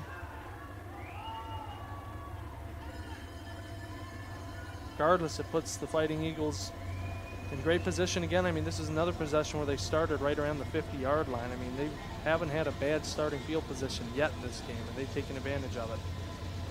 So it was already a 16-yard run, and they're going to add on 15 more to that as well. So that will be 31 yards of offense right there. All things said and done, that is not what you want there if you are Whiting. You'll take that if you're Lake Station all day. Now you're knocking on the doorstep here. Yep, another possession here in the red zone. Just got to try and get out of your way a little bit if you're Whiting. Got to try and lower the penalties a little bit here because they're making some good plays here, but it's like, even when they make a mistake, that 15, 16 yards, you can't compound it with a penalty after the play ends for another 15. It's another first down brought to you by Four Seasons Mechanical in Maryville. Visit them on the web at fourseasonsmechanical.com. Shotgun snap again here for Parker, rolling out to his right. Calls his own number, breaks a couple of tacklers. Blockers out in front as a flag comes in from the secondary as Parker slips 3 tackles and somehow gets inside the 10. I think this could be coming back, though. It'll be coming back, but I'll tell you, Parker, this kid, he will not let them take him down. He is running through and getting around everybody. I mean, he had everybody tripped on him there, and he still managed to get 5 more yards. That's a 10-yard penalty. Holding penalty. And so it'll be a 10-yard foul on Lake Station. Penalties have been the story of this first half. Lake Station, despite the scoreboard says, they've actually committed more penalties than Whiting so far. Yeah, they haven't let them stop them too much in terms of we've made a point of it where they're like, okay, we'll take a couple of yards back. Just give us a little more yards to run for. They haven't let them deter them as much into getting the big plays to make those up. Whereas Whiting, they haven't made the big plays that Lake Station has to be able to make up for those backwards yards. Yeah, Whiting's committed just 2 penalties. Lake Station has committed now 5. Following the hold on the offense. And so they'll spot it now at the plus 29. At the Oilers' 34-yard line. So it'll be first down and 20 for the Fighting Eagles of Lake Station. leading by 11 with 3 minutes and a running clock left in the half.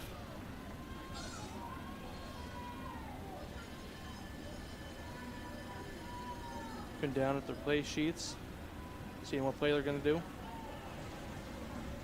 Split back look again with Alderson and McNeil coupling up with David Parker. Parker fakes the reverse. He'll keep it himself. Now he'll throw it wide open. It's Vargas, and he finds Pater. What a play call. That is exactly how you want to play. I mean, a fake reverse where you roll out to your left, where everybody thinks with how Parker has been playing this game, he's just going to take off and try and get some yards on the ground. But have Vargas sneak out in front of him, just give it to him, a little pitch and go. No one to go tackle him. Touchdown. Great play call there by the Fighting Eagles. 29 yards for Harry Vargas' second receiving touchdown in 2025. They're set to go for 2 again on top, 24-7 here in the first half. By the way, that is now their second touchdown following a penalty on the previous play in this football game. Their second touchdown, which is the 35-yard Parker run. He'll keep it himself, sneaking through left tackle. Pyle pushing him towards the goal line, and he did not break the plane. Stopped just short, but as you were saying, the plays, it's like you got them right where they want them. They're like, yeah, they make a mistake, but they're like, you know what? We're going to make a big play anyway. This might be the most impressive team at the high school level who's able to respond without a problem on penalties. As there is an injured Fighting Eagle down, it is David Parker. While they tend to him, we'll take a break. You're watching Game Day on the Region Sports Network, the only game in town. At Strachan Van Til, we believe grocery shopping should be simple. Now, shopping is easier than ever with our new and improved website. Find what you need fast. Browse your favorite products, add them to your cart, and check out in just a few quick steps. Choose between convenient in-store pickup or let us handle the heavy lifting. From our shelves to your doorstep. Skip the lines, shop your way, and spend more time on what matters most. With our rewards program, enjoy incredible savings and personalized offers every time you shop. Shop online now at strachanvantil.com or download our app today. Hi, I'm Crowell Company's Lantern Man. If you're a contractor, it's my job to make your insurance coverage simple and affordable. Because I know time is money, I'll come to your business. Certificates and bonds are a snap. Wherever you are, whatever business you're in, we've got you covered. As Crowell Company's Lantern Man, I'm your insurance superhero. Crowell Companies, insurance professionals. Highland, Merrillville, and Michigan City. Welcome back, 24-7. Parker helped off the field with the help of the medical staff on site here. Hope he's okay. Hope to see him here soon. 2:37 left, 24-7 after a 4-play, 48-yard touchdown drive from the Lake Station Fighting Eagles. Set to kick off for Lake Station number 65, Anthony Harris. What an impressive performance here in the opening 24 minutes of football from Glenn Gully's side. They've been able to do whatever they want on the ground today. Different kicker. With the lead up to 17 points. This is Anthony Agreda. And it'll be returnable. Done. And he's tackled. That was well done. Israel Gomez on the stop. I was going to say, that was defensive tackle Anthony Harris on the kickoff there. That might have been the biggest kicker I've ever seen in high school. I was looking back there seeing, like, is he going to kick that ball? And I'm like, wow. That was a good kick, too. Yeah, 6'3", 341 from Harris. That is a bit of torque behind that kick. A lot of muscle going into that one. Must say, it was quite straight. I mean, Buddha right there. You'll take it. I mean, when you don't have a true kicker on the roster, there's only so much you can do, which is also why they've gone for 2 every time so far. Requires everyone to contribute. I mean, look, they got him down here. Following the INT, Madrano under pressure, yeets it to the far sideline. It's incomplete. You can see the reaction from a couple of Lake Station players as they celebrate them catching the incomplete pass. That's one way to call it. You had Alderson was there to get the pressure on the backside. And they had, they were just getting pressure on the front side as well. I mean, he had to get rid of that ball quickly. He had pressure from each edge there screaming at him.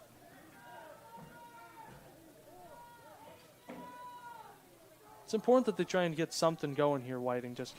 I keep repeating myself, but got to get some momentum going here. Get some flow into this offense. Yeah, they need to find answers quickly. They only have 3 completed passes in this football game. Madrano back to pass. Alderson again has him wrapped up and yanks him down inside the 20.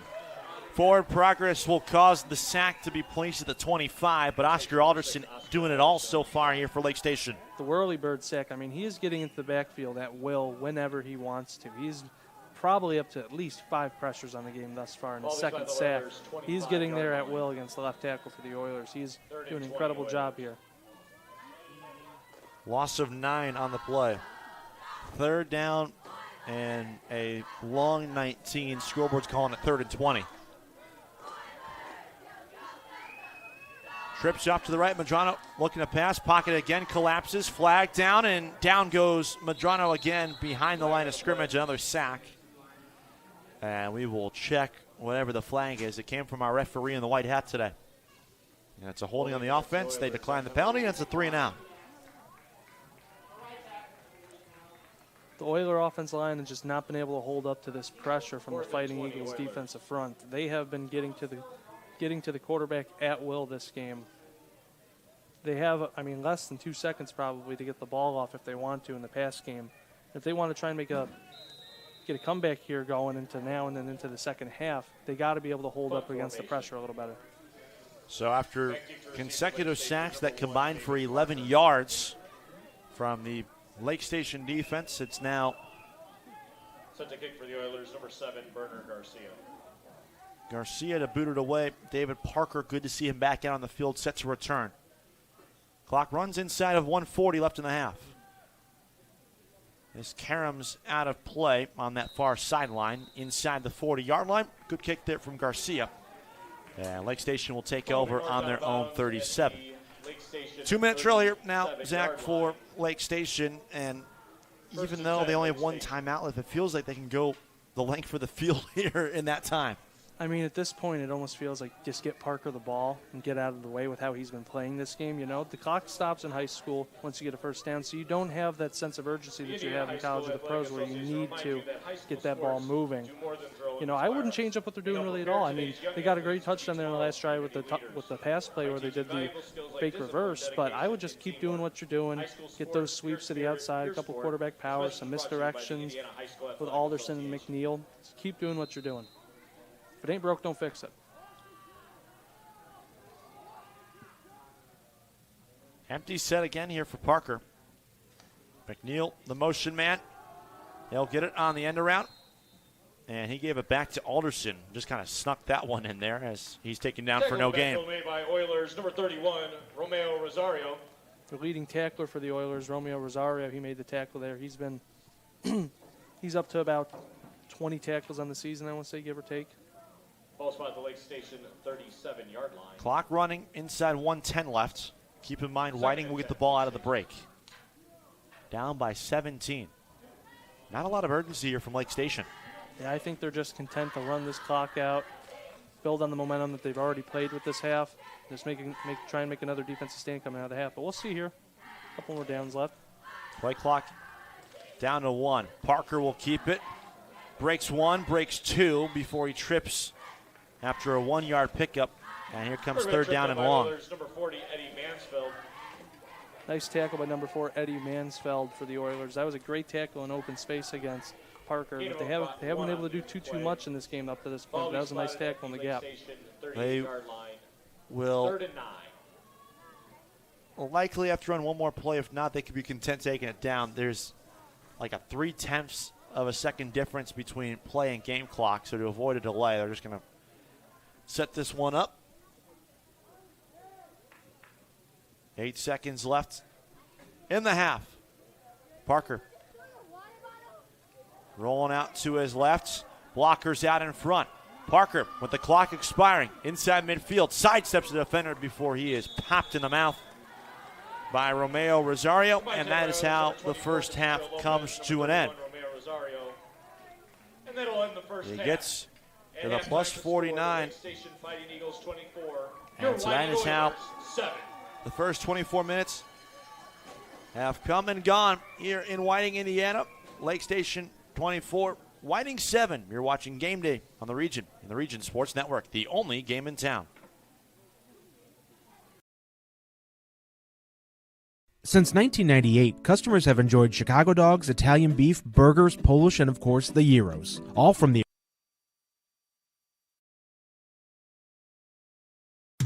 Old Man Winter is just around the corner, and that means temperatures will soon begin to drop. And a region winter is not the time to be left out in the cold. The professionals at Economy Electric Heating and Cooling can tune up that old furnace or install a new unit that can last for years. Your family deserves to stay comfortable this winter, and with 24/7 emergency service, comfort is just a phone call away. Economy Electric Heating and Cooling, 219-923-4441. Or for more info, the website is forajobdoneright.com. Earn while you learn from the best hands in the business. The Bricklayers Allied Craftworkers for Indiana Kentucky Apprenticeship. That's right, this is a paid apprenticeship. I'm getting an education while learning a trade and getting paid for it. The thing that surprised me the most about this apprenticeship program is the respect I have received after the proper time and training. Classes start soon, so apply now. There are training centers throughout Indiana and Kentucky. We are the Bricklayers and Allied Craftworkers for Indiana Kentucky Apprenticeship. The best hands in the business. Calling all current and future homeowners in the Northwest Indiana area. Whether you're buying or selling, Brent Wright is here to make your real estate journey smooth and successful. With years of experience, personalized service, and a deep knowledge of the market, Brent will help you find the perfect place or get the best deal for your property. Call today at 219-406-7195 and take the first step toward your real estate goals. Contact Brent Wright, the right way to buy and sell real estate. Have you checked out Centier Bank's student checking account? This no-fee checking account is perfect for students and teens ages 14 to 24 and comes with all the features you need to succeed, such as a debit card, digital banking, and automatic deposit. Centier Bank can help you start establishing good spending habits today for your better tomorrow. For more information, visit Centier.com/student-checking or visit your local branch. If you are under the age of 18, your parent or guardian must also sign on the Centier student checking account. At the age of 25, your account will automatically convert to the Centier checking account. You must deposit $25 to open this account. This account is not eligible for overdraft advantage. Member FDIC. When it comes to your money, you deserve more than just numbers on a page. You deserve someone who sees the full picture. Meet Mark Machnick, one of Northwest Indiana's most trusted accounting professionals. Whether you're running a business, planning for retirement, or just trying to make sense of tax season, Mark Machnick, located in Highland, makes it simple, personal, and believe it or not, painless. Contact Mark and his team today at 219-595-5290. Mark Machnick, CPA. Blythe's Team Sports in Valparaiso is a leader in athletics apparel and equipment sales. With in-house production including screen printing, trophies, embroidery, and more, Blythe's can help you to create the perfect look. For more information, visit them online at teamblythes.com. Blythe's Team Sports in Valparaiso, where the athletes shop.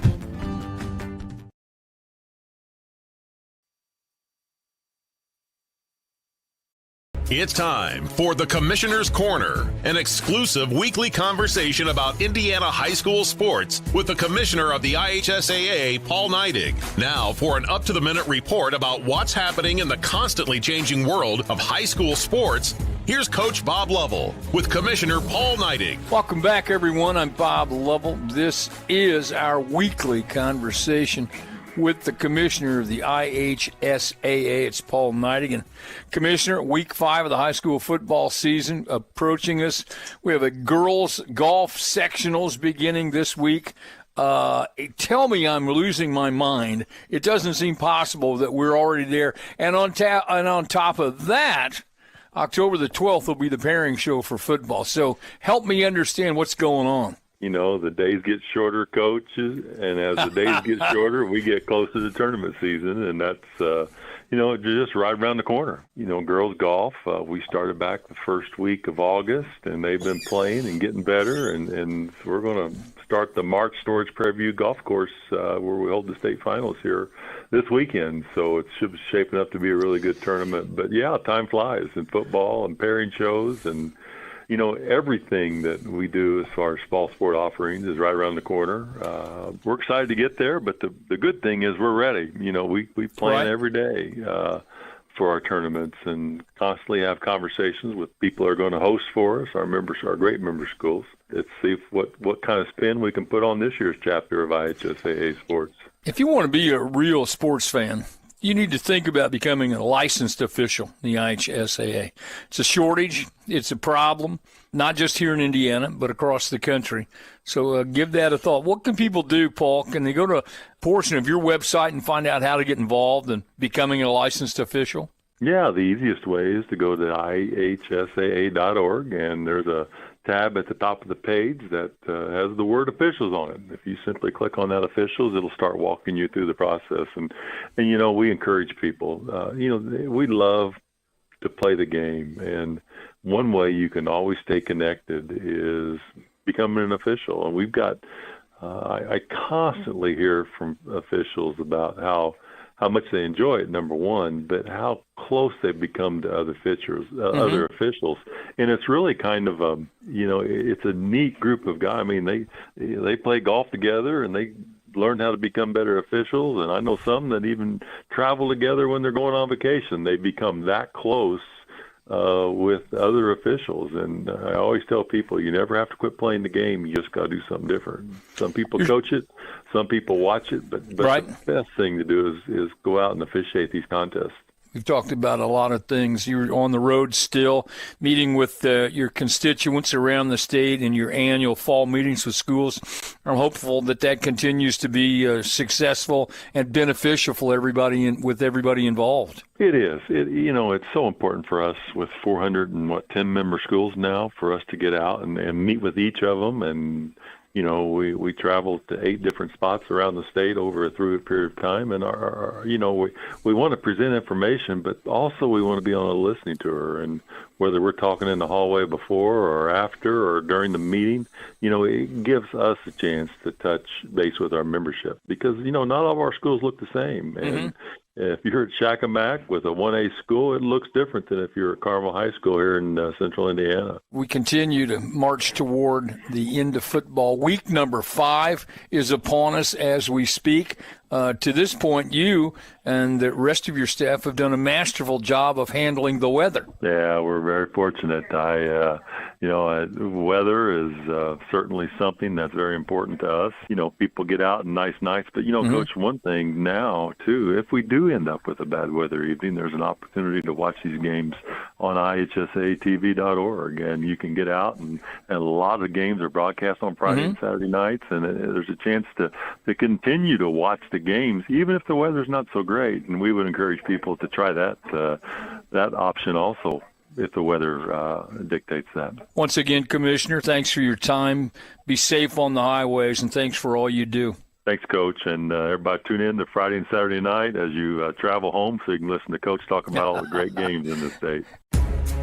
Thanks for listening to The Commissioner's Corner with IHSAA Commissioner Paul Neidig and Coach Bob Lovell. And thank you for your continued support of the high schools in your community. At the conclusion of today's game, we'll name the Boilermakers Local 374 Blue Collar Player of the Game, brought to you by Boilermakers Local 374. Earn while you learn with Boilermakers Local 374. Calvin and Zach with you. Halftime, and it is all Lake Station, 24-7 in front of Whiting, and they have thrown it. I'm just going to count it out loud here so our audience knows. 2 times. And they're 1 for 2 throwing the football. Everything else has been a running play the rest of the way, and the old adage, as cliche as it is, but it's true today, if it ain't broke, don't fix it. I mean, and it's exactly that. I mean, in the 2 plays they did have, the one they connected was like a 30-yard touchdown, right, because it caught them completely off guard. If it ain't broke, don't fix it. And, I mean, it's not like they're running the same play each time to the same person each time in the running game. They have a very diverse running game. Of course, we talk heavily about the 3-headed monster, but I mean, they're doing stuff to the inside with trap plays. They're doing speed options to the outside. They're doing sweeps to the outside. They're doing reverses to the other side. They're doing fake reverses to the other side. I mean, it's a very varied offense with their running game. So it isn't just as simple to say, keep doing it because, they're just forcing it down their throats with the run game. It's a very diverse attack on the run game with 3 different guys that have 3 different skill sets, but they're all just as effective. For Whiting, they're going to get the ball here coming out of half. what's the best way to improve and find a way to come back in this game? Where do you start? Well, I'd say you definitely got it's easy to say, but you got to try and stop the negative plays so much. Maybe don't focus on getting the big play. You're not going to score 17 points to tie it up in one play and in one possession. You got to start one play at a time. Try and get some yards going, some maybe 5 to 6 yards on each play to start. And really to get that, I'd say they've got to try and get the protection shored up there for their offensive line. You know, maybe you bring in a tight end or something, or a running back, keep in there the chip on the edges, because the edge defenders, they're just getting in quickly for the Fighting Eagles defense, and that's really been the bane of their offense when they get behind. You know, they get these in contrast with the Fighting Eagles, where they've had more penalties than them. They've had a couple occasions here for touchdowns where they just pick up all the yards and some when they have like 1st and 30 or 2nd and 25, you know what I mean? Well, Whiting, on the other hand, if they get a little bit of negative plays, they don't have the same big play capability as the Eagles do. So it's really important to just get some momentum going, having some smaller chunk plays to go, and really I'd say that happens by protecting the quarterback better, bring a couple guys inside to help protect with the offensive line. Whiting, so far, their lone touchdown came on the 10-yard run from number 24, Demetrio Lopez, his 9th rushing touchdown this season. Lake Station has a 19-yard rushing touchdown from Caden McNeil, his 4th rushing TD on the season. 2 rushing touchdowns from their quarterback, David Parker, one for 35 yards, another one for 29 yards. The latter one, by the way, was an impressive run where he broke 3 tackles in the second level to get through. And lastly, a play-action 29-yard touchdown pass to Harry Vargas, his 2nd receiving touchdown on the season. We'll take a break. We come back. We'll have some final score updates from last night's game. We'll talk about what's at stake for some of the teams around the region. You're watching Game Day in the Region on the Region Sports Network, the only game in town. Thinking about what to do after high school? Consider a career with Boilermakers Local 374. As a Boilermaker apprentice, you'll earn while you learn. We offer excellent wages and benefits, and as part of our no-cost hands-on apprenticeship program, you'll learn from the best in state-of-the-art training centers and on the job. Become a union Boilermaker and get on your way to a great career. Find out more, visit www.local374.org or call 219-845-1000. IBEW Local 697 isn't just wiring buildings. We're woven into the very fabric of Northwest Indiana. We're your neighbors. Our kids go to school with yours. We stand in the same bleachers cheering for the same high school teams. When you hire a union electrician, you're not just getting the highest quality work, you're supporting our community. IBEW Local 697, proudly powering our own.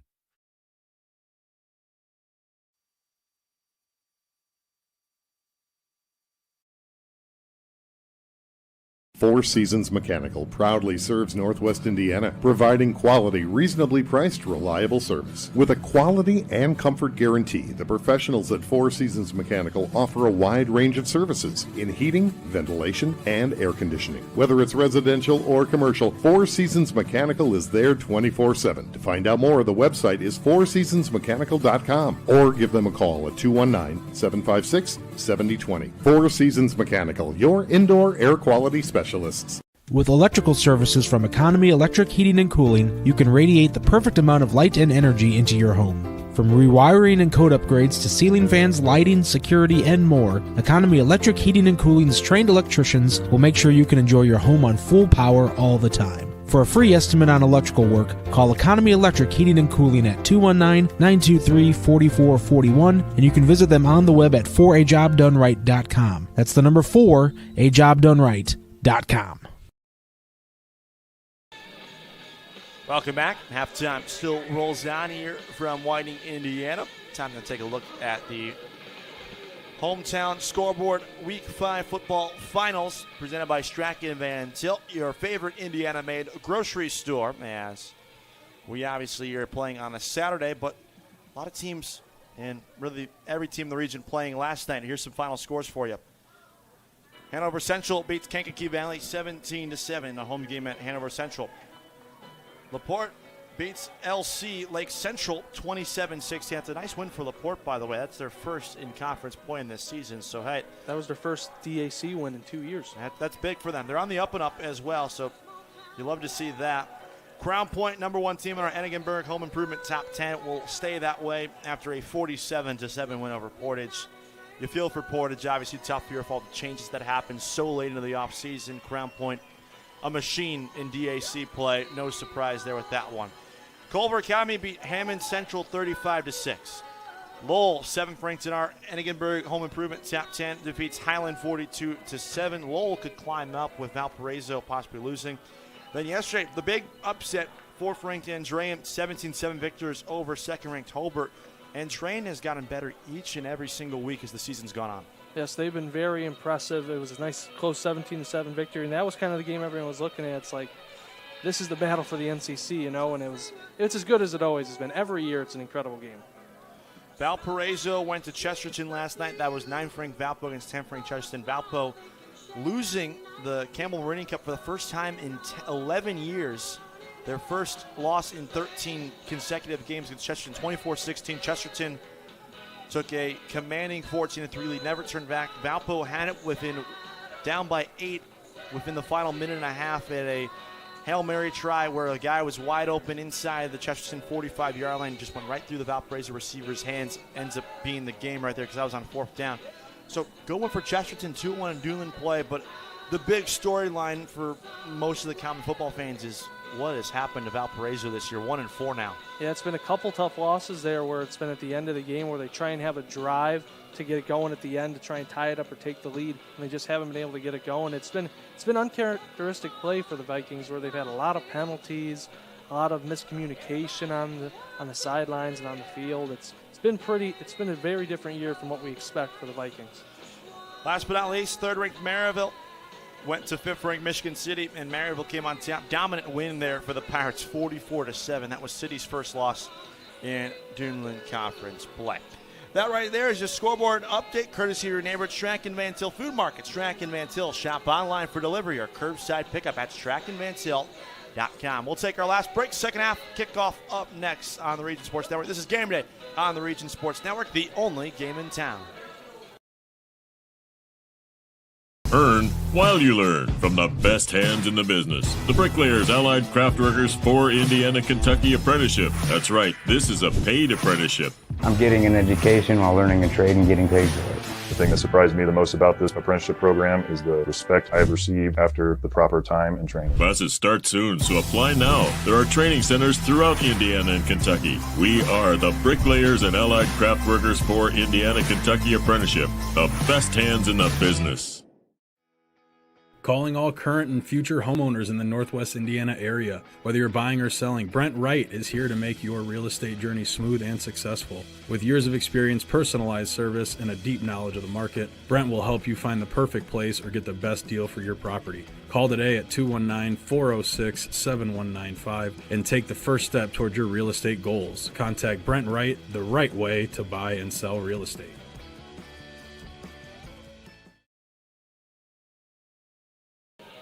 Time for kickoff with the second half here in Whiting, Indiana, where the hometown Oilers chasing 17 points to the Lake Station Fighting Eagles. Happy to have you along here on this Saturday afternoon. Take a break from the college football slate. Why not have some high school football fun with us? Kevin Miller, Zach Miller with you here for the Region Sports Network, the only game in town. Fun day for us here in Whiting as well. We'll have a tailgate show coming up in a little bit for CCSJ football as well. They have a big game later tonight. Whiting, after deferring their option, will get the ball to start off the second half. Big drive here, and the key that you talked about during halftime was eliminate the net neutral and net negative plays. Yep, you got to get rid of those. Try and get some momentum going onto your drives. But that's really what's happened. Whiting, they've had a few good plays to start some of these drives, but they've just stalled out with some of these plays where they get in their own way. They don't get enough progress where they want. So then when they get one of these plays, they got to punt or get rid of it. We're all set for the Quintel kickoff. This is a Quintel kickoff. This kickoff and all kickoffs are presented by Quintel Incorporated. Quintel Incorporated, specializing in the reconditioning, repair, and remanufacturing of heat exchangers. Anthony Harris back to kick off. And Kaysen Dunn awaits. Harris puts all 341 pounds into that one and drives it inside the 10. Dunn will field it off one hop. Angling right, trying to find a hole. Escapes a couple of tackles, and he's finally dragged down across the 20-yard line. Kick return by Oilers, number 15, Kason Dunn. By Up Bryce to the Oilers' Pratt. 22-yard line. So good field position for Whiting here to start off their Oilers. opening drive of the second half. Yep, I think that's a cliche example of like out kicking your coverage. That was a very Yeah. strong kick by Harris again. They may have found something with him as their kickoff man, but he kicked it right down inside the 5, and then they weren't able to do it. Dunn just took it to the other side of the field and got up to the 20. It was a nice return. I like it. It's unconventional. Definitely something you don't see very often. First play of the second half, blitz coming, and Madrano heaves to the sideline, and a flag comes down at the end of the play, and I believe this is going to be intentional grounding. Yes, it is. Grounding against the Oilers. Wasn't able to get out of the pocket there. I mean, the pressure, like we talked about at halftime, I mean, they've got to do a better job of trying to account for the pressure that they're bringing in, whether they're bringing in a blitz like they did there from the weak side, or if it's just the 4-man front they've been able to just go down with. They've got to be able to protect better to be able to get these passes off. Because he had no choice. Yeah, he was on an island back there. So following the penalty, the line of scrimmage The Oilers' 8-yard will be line. the 8-yard line. And a loss of down as well, too. So it's to be second down and long here. The exact opposite of what you want. 2nd and 25. You're now in the shadows of your own goal line here. This is a risky spot. Not the way they wanted to start this half. Did exactly the opposite of what we're Yeah. talking about. Blitz again. Madrano gets rid of it over the middle. Incomplete. He was looking Pass incomplete intended for number Berner 7, Garcia. Berner Garcia. And now here comes 3rd and long. Second down, Oilers. I'll tell you what, though. They didn't complete the pass, but they did a much better job there picking up the blitz with the running back. They gave them a chance to make a completion. So there was some confusion on what down it is. It should be 3rd down because the intentional grounding comes with a loss of down as well. Yep. If there's any question, ask Cabin. They're on top of it. I try. I don't want to be the role of Gene's territory, though. I can tell you that much. Got to get you your zebra shirt for it. Madrano going to take a shot, taking the top off for Dunn. Turns and makes the catch. Kason Dunn. Can he escape? No, he can't. Jeremiah Young may have saved a touchdown for Lake Station. And the result of play will be an Oilers. But he's all the way down to the 42 of Lake Station. That is exactly the big play that the Oilers have been looking for. They have the protection they've been looking for all game. And now, look, they're able to make a big play, a nice one down the sideline. Lake Station, number 17. So they still got a Jeremiah Young couple- on tackle. Inside the Ball spotted at 45-yard Lake line. Station, 42-yard line. First and 10. That was a 50-yard pickup, by the way. Yep, I saw you were calculating it there. I know, like your little sideline there. Inside give, it's Lopez. He's taken down right at the line of scrimmage. That, by the way, was a first down brought to you by Four Seasons Mechanical in Maryville, your Northwest Indiana heating and air conditioning specialists. Looks to be no gain. 2nd and 10, Whiting. So now all of a sudden Lake Station's on their heels a little bit here, which we hadn't seen that a lot in the first half. No, they haven't. They were playing a little quicker than they thought. There's a couple Fighting Eagles that were in the backfield. They had to sprint back to the line just before they got the snap off there. Harris was down for a couple seconds after the play. I think they might be winning them a little bit. Madrano, pocket collapses and he's down. Back at the 47-yard line. Two guys were there. Lake Station, number 69, Anthony. First guy, Anthony Agreda there. Alderson came in late as well to secure it. Agreda and Alderson, the double-A edge defenders for them, they have been in the backfield all game long for them, causing havoc. 47-yard line, 3rd and 21. That is a big-time loss there, a loss of 11 on the play. And this is exactly where they don't want to be. It's another 3rd and long situation for them here, where they're going to be forced to make another pass play here. They got bailed out there where we go back to that passing play to Dunn where they picked up 50 yards. The corner stumbled and fell before the ball was even thrown. Light pressure over the middle, jump ball, and it's caught.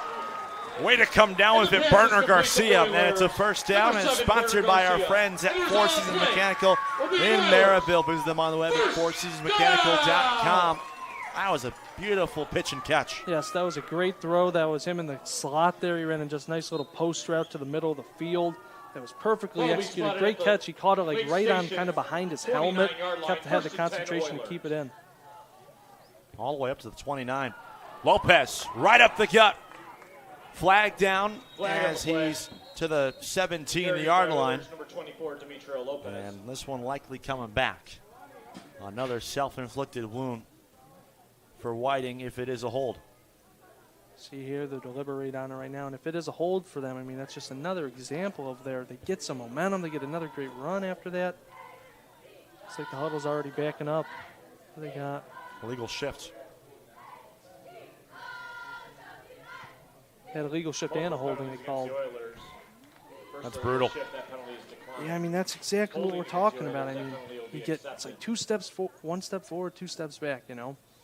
But they're still on the 35-yard line. They've had a lot of progress on this drive. Still first down, albeit first and 20.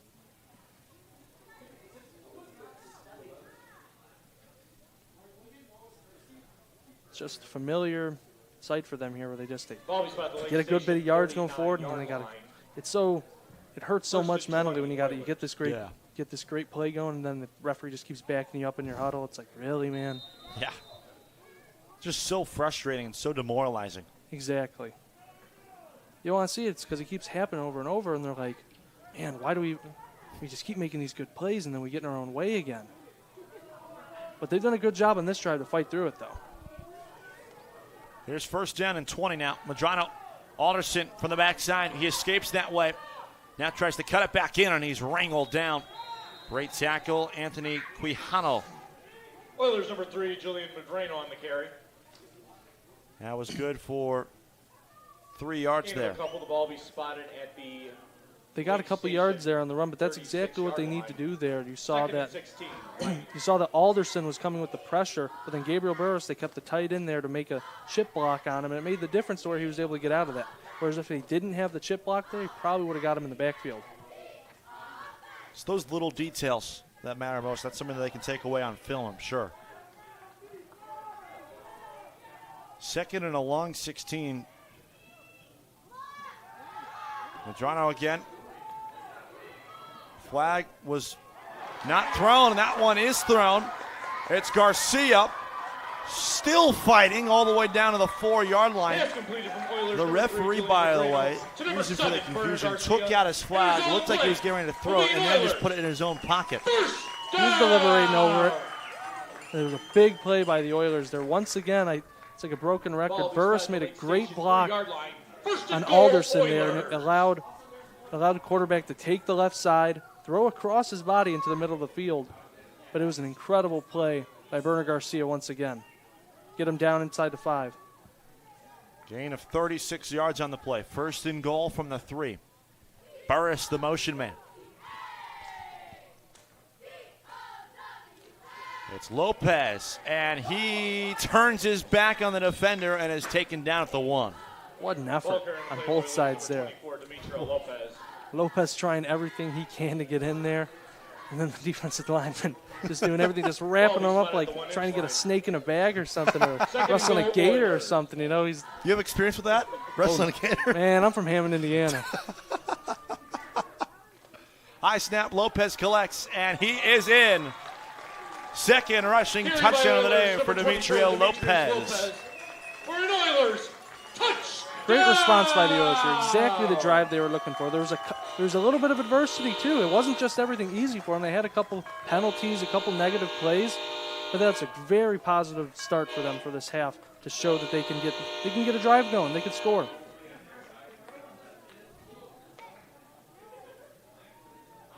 PAT attempts. Oilers. They're now on for the extra point. It's Onielas again.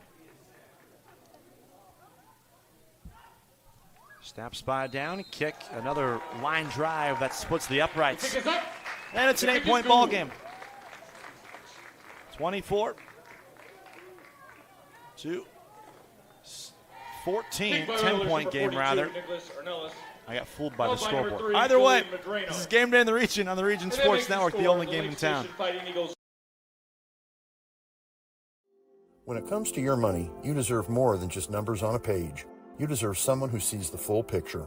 Meet Mark Machnick, one of Northwest Indiana's most trusted accounting professionals. Whether you're running a business, planning for retirement, or just trying to make sense of tax season, Mark Machnick, located in Highland, makes it simple, personal, and believe it or not, painless.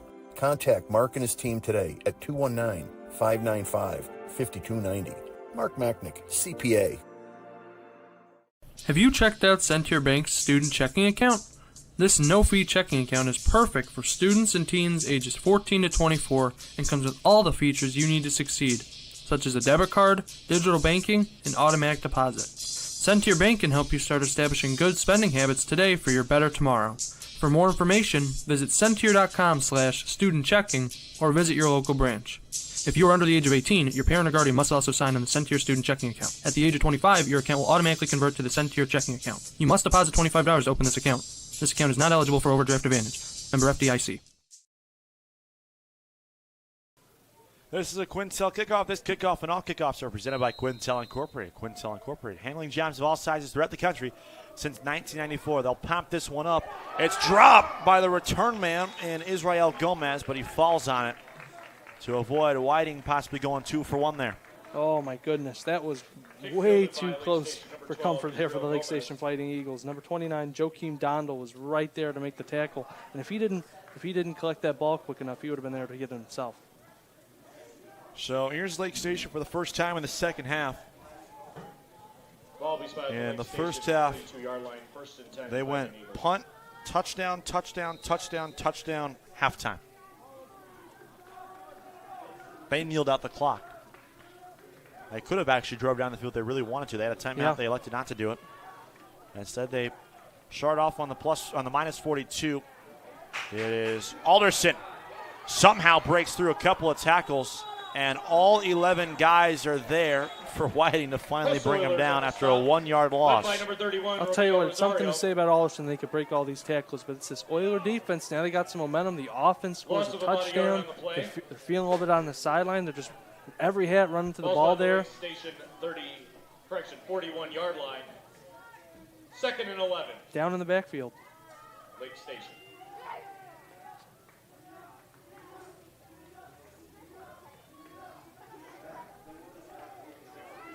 So now Lake Station finds themselves behind schedule, up by 10.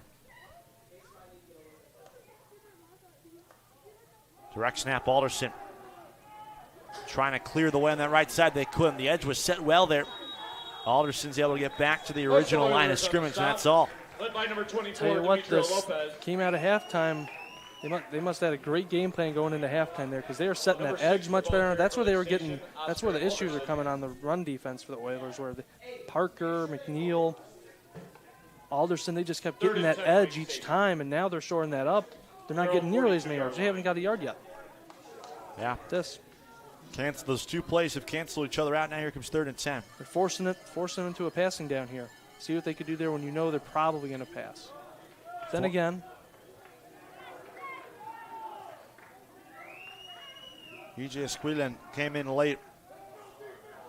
And all sorts of miscommunication. Parker flushed out to his left.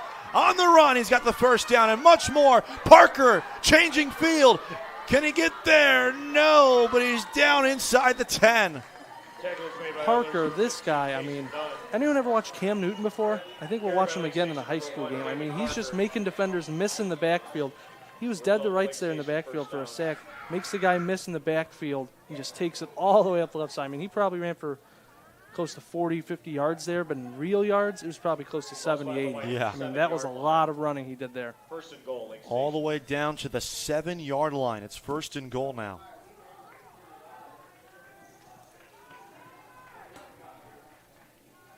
Tell you what, that's been the story of the game here for the Eagles. Every time they have a little bit of downward momentum, getting a couple plays stuffed, they get a big play. Bobbled snap. It's McNeil who will Oilers on the secure it, and he's going to get back to the line of scrimmage. That's all. Ball carrier for Lake Station, number 15, Caden McNeil. If you're Whiting, it's got to be so demoralizing. You stuff them through 2 plays in a row, get them to a long 3rd and 10. You have him bottled up in the backfield on the right side, and then he just reverses field and takes it into the goal line. So, 2nd and goal, Lake Station. Following the 51-yard run there from David Parker, it is now 2nd and goal from the 7 after no gain. Once again, another low fumbled snap there from Lake Station.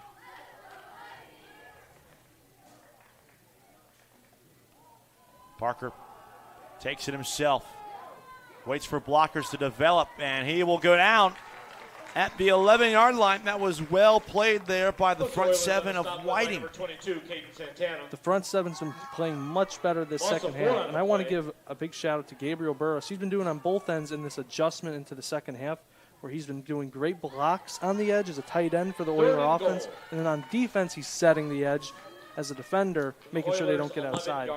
He's been the big X factor in the second half for them having better success. Inside the final 4 minutes already of this third quarter. 3rd and goal from the 11. Once again, Lake Station behind schedule like they were earlier in this drive. Parker bailed him out that 51-yard scamper. They go 5 wide again.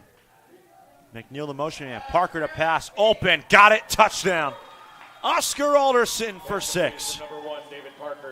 Who said the 3-headed monster can't dominate through the air as well, not just the ground? I mean, nice little pitch and catch instantly. That was his first read. Knew exactly where he was going to go to the ball. Nice pass to the inside. And that's just what happens. It's when you have a dual threat quarterback like that. I mean, even though it was 3rd and goal 10 yards ago, they were so convinced that they were just going to run the ball there to where they weren't ready for the pass. 6 plays, 58 yards, a chance to make it 32-14 if they're able to convert on the 2-point try. Parker fakes the end around, throws to the last moment, and it falls shy of Alderson, again the intended target. So it's 30-14, Lake Station out in front. You're watching Game Day on the Region Sports Network, the only game in town.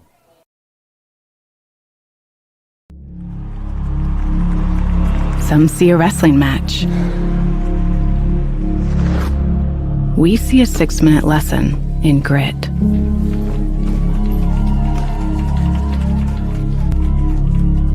Some see a coach sending a runner home. We see a mentor guiding a student athlete into the future. Proud to keep education in front of athletics since 1903. Flip the switch, a light turns on. Press the button, machines and instruments come to life. Touch the screen, communicate with the world. Simple tasks, guaranteed results, every second of every day. That's the power of power. And that's the power brought to you by the NECA contractors and electrical workers of Local 531. Blythe's Team Sports in Valparaiso is a leader in athletics apparel and equipment sales. With in-house production including screen printing, trophies, embroidery, and more, Blythe's can help you to create the perfect look. For more information, visit them online at teamblythes.com. Blythe's Team Sports in Valparaiso, where the athletes shop.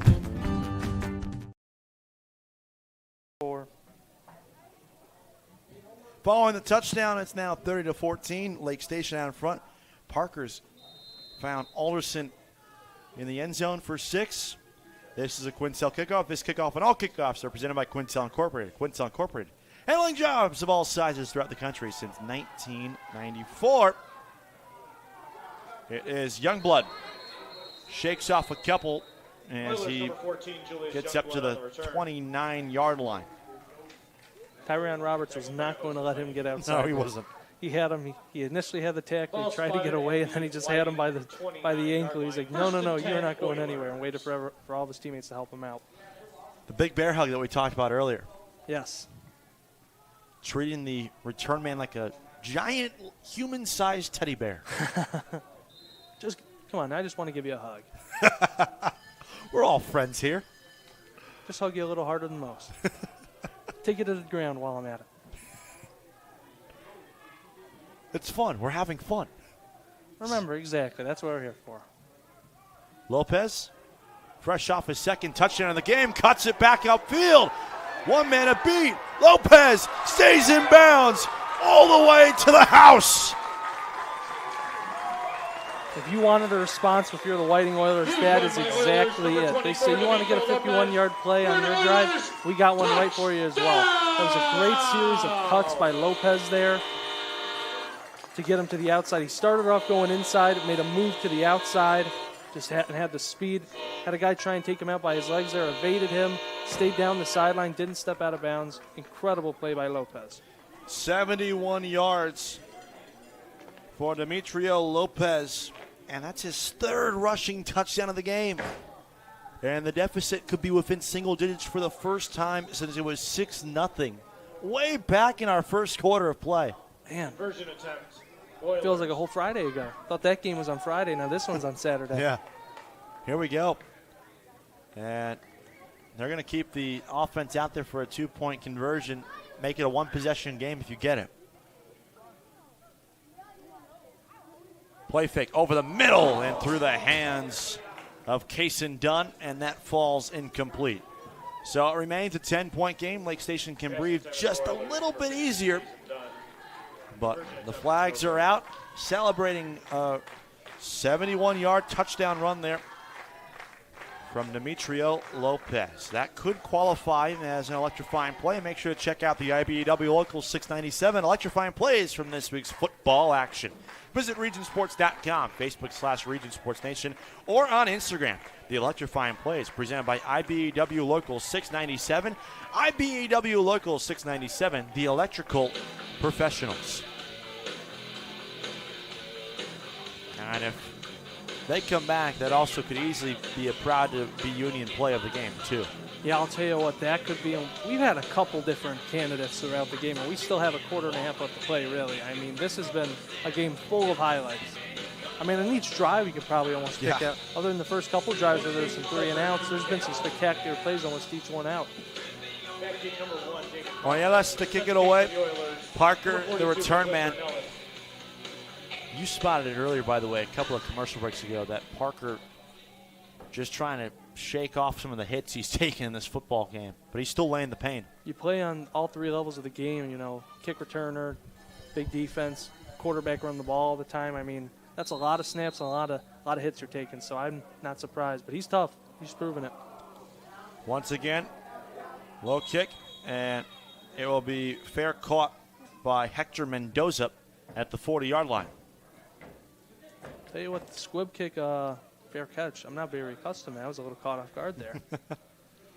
Well, I mean, it secures you the football as long as you catch it. You can't fumble. It's a very smart play, and that's what they've been doing all game. They've been really, we said earlier, I mean, they're just kind of kicking at different parts of the field. Those squib kicks are just catching them off guard. So it's almost like you're not just kicking to the same guy each time. You're trying to target a guy out there. This guy hasn't touched the ball yet. Let's see if he's got the nerves or something. See what he does when the ball's in his hands. So 3 minutes left in our third quarter. 10-point game once again.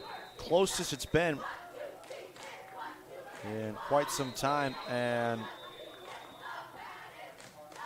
timeout, Lake Station, there first. We'll take it with them. This is Game Day on the Region Sports Network, the only game in town. Hi, I'm Crowell Company's Lantern Man. If you're a contractor, it's my job to make your insurance coverage simple and affordable. Because I know time is money, I'll come to your business. Certificates and bonds are a snap. Wherever you are, whatever business you're in, we've got you covered. As Crowell Company's Lantern Man, I'm your insurance superhero. Crowell Companies, insurance professionals. Highland, Merrillville, and Michigan City. Stay with us after the game when we'll name the Proud to be Union Play of the Game, presented by Ironworkers Local 395. Ironworkers Local 395. To find out how you can become a Union Ironworker, visit ironworkers395.com. So Lake Station burning their first time out of our second half here, up by 10. That's really unfortunate. They burn it before they even ran a play here on this drive. Fresh off a 6-play, 58-yard touchdown drive to open up their second half on offense. David Parker, in the gun. Gives it off. Alderson on a little end around. Blockers out in front. Alderson sneaks through and has a first down to midfield. I must admit, it is very fun watching them run the football because they just do many different things. I mean, that was a quick little, looked like a QB read option there for a moment. Looks like he's going to read the edge defender on the left, then just gives it to the guy in the end around. I mean, it's so much misdirection and testing the defender's eyes on this running offense. It is so rare to hear the words, it is fun to watch a team only run the football, but it's so true. I blame the Bears for that, too, being a Bears fan. I'm with you on that. Rough start to our fall. Bo here in Whiting, though. Get a day before that. McNeil, the motion man, fake it to him. Parker fakes left, goes right, and he's taken down at the line of scrimmage. Nice play at the line of scrimmage there. That's been the key this whole time. Whenever, really, it's the battle for the edges between this Whiting defense and the Lake Station offenses. Whenever they're not able to set the edge, they're able to get almost as many yards as they want for the Fighting Eagles. But when they get that edge set, they're barely getting any yards. So, I mean, that's really been the key battle here for the entire, that shows for the entire game, is the edge defender versus the offensive line on the edge. And if they can get outside, because that's what this three-headed monster do very well, rather than just running the ball, they block for each other really well. It's key in this offense with the split backs. Lake Station has the length of the chains here on second down. McNeil on a direct snap. Bounces outside. Stutter steps back in and picks up 4 on the play. Coastal Oilers on the tackle, led by number 24. Nice little move on the defender there. Go outside, inside, fight for another 5 yards.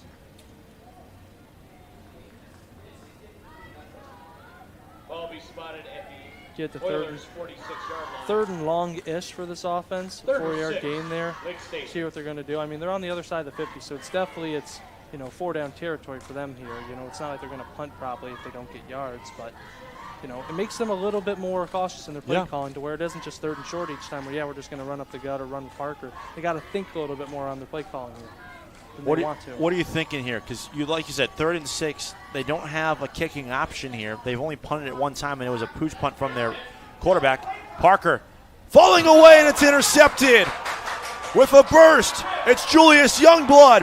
One man to beat. Pick 6, Whiting. Huge pick for them there. They tried to get, there's a flag on the field there down by the quarterback. Oh, my goodness. Oh my goodness, this would be huge. They're down. We're looking at them returning. We look down where where Parker was at, and there's a flag down there. This is going to be the biggest conversation the officials make today. And it's a defensive penalty. Oh my goodness.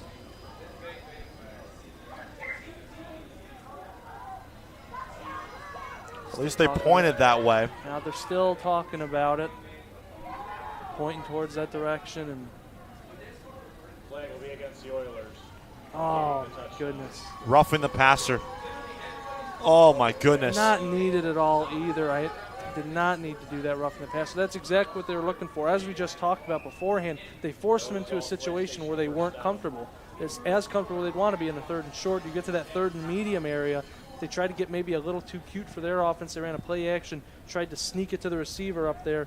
And Parker just made an ill-advised decision where he threw the Youngblood. He took it all the way, and just a roughing the passer that's not needed in that situation. He would have got there anyway. I don't know if Parker would have got there if they hadn't. It's just a tough break. So from the 31-yard line, new set of downs here for Lake Station, and they pick up 1. If you're Lake Station, though, I mean, you get another chance here without, giving up the touchdown. I mean, you're still from their side of the field, 20 seconds remaining. I mean, this is a great chance for them to try and build on this lead, where if that had gone the other way, this game would have been just way too close in the game where they were already up, 10-17 at the half. I mean, they get a great chance here to try and build on this lead. They're driving. It'll be 2nd down and 9 once we come back for the 4th quarter. 10-point game, a pick 6 just wiped off the board. Gives Lake Station some extra juice and pep in their step. 12 minutes remain when we come back. This is Game Day in the Region on the Region Sports Network, the only game in town. Earn while you learn from the best hands in the business. The Bricklayers Allied Craftworkers for Indiana, Kentucky Apprenticeship. That's right, this is a paid apprenticeship. I'm getting an education while learning a trade and getting paid for it. The thing that surprised me the most about this apprenticeship program is the respect I've received after the proper time and training. Classes start soon, so apply now. There are training centers throughout Indiana and Kentucky. We are the Bricklayers and Allied Craftworkers for Indiana, Kentucky Apprenticeship. The best hands in the business. Calling all current and future homeowners in the Northwest Indiana area. Whether you're buying or selling, Brent Wright is here to make your real estate journey smooth and successful. With years of experience, personalized service, and a deep knowledge of the market, Brent will help you find the perfect place or get the best deal for your property. Call today at 219-406-7195 and take the first step toward your real estate goals. Contact Brent Wright, the right way to buy and sell real estate.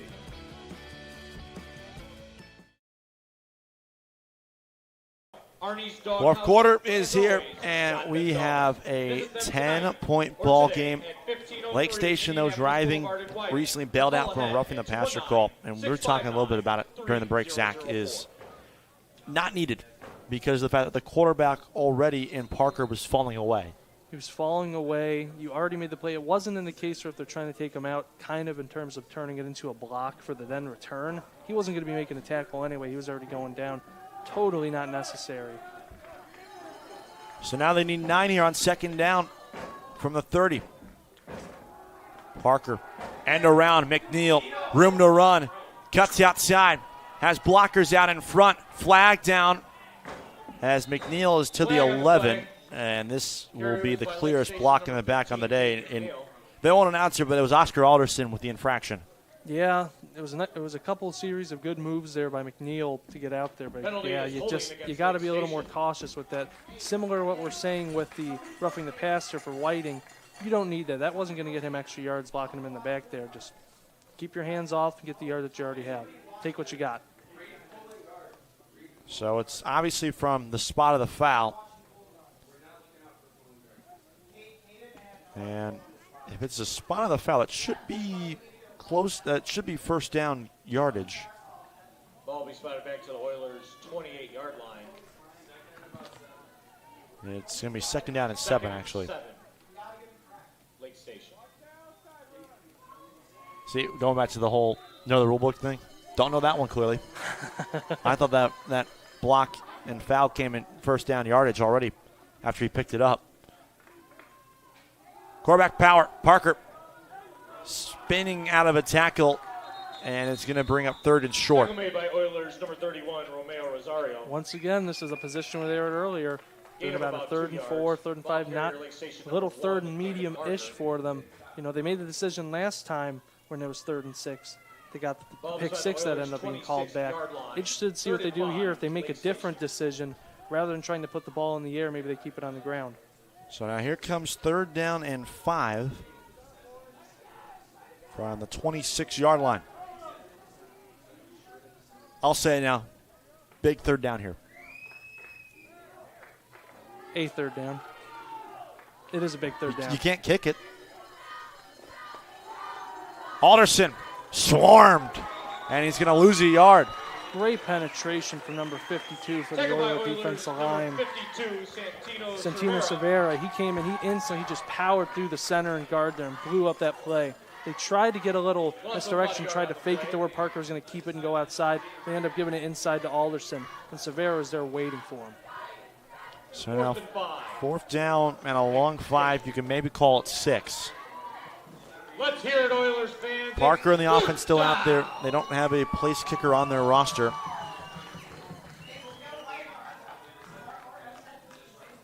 And officials timeout. The officials will blow the play dead here with 10:15 left. This is 4-down territory, mind you. And 4-down territory is sponsored by our friends at Four Seasons Mechanical in Maryville, your Northwest Indiana heating and air conditioning specialists. Long 5 yards needed for David Parker and company. They fake to McNeil. Parker going to take a shot over the middle. It's caught. Vargas touchdown. Another big play to Vargas. When they need a big play in the air, that's who they're looking for. Flag comes up after the play. That whenever they need a big play in the air, Calvin, they're looking for Vargas. It's 26 yards if it stands.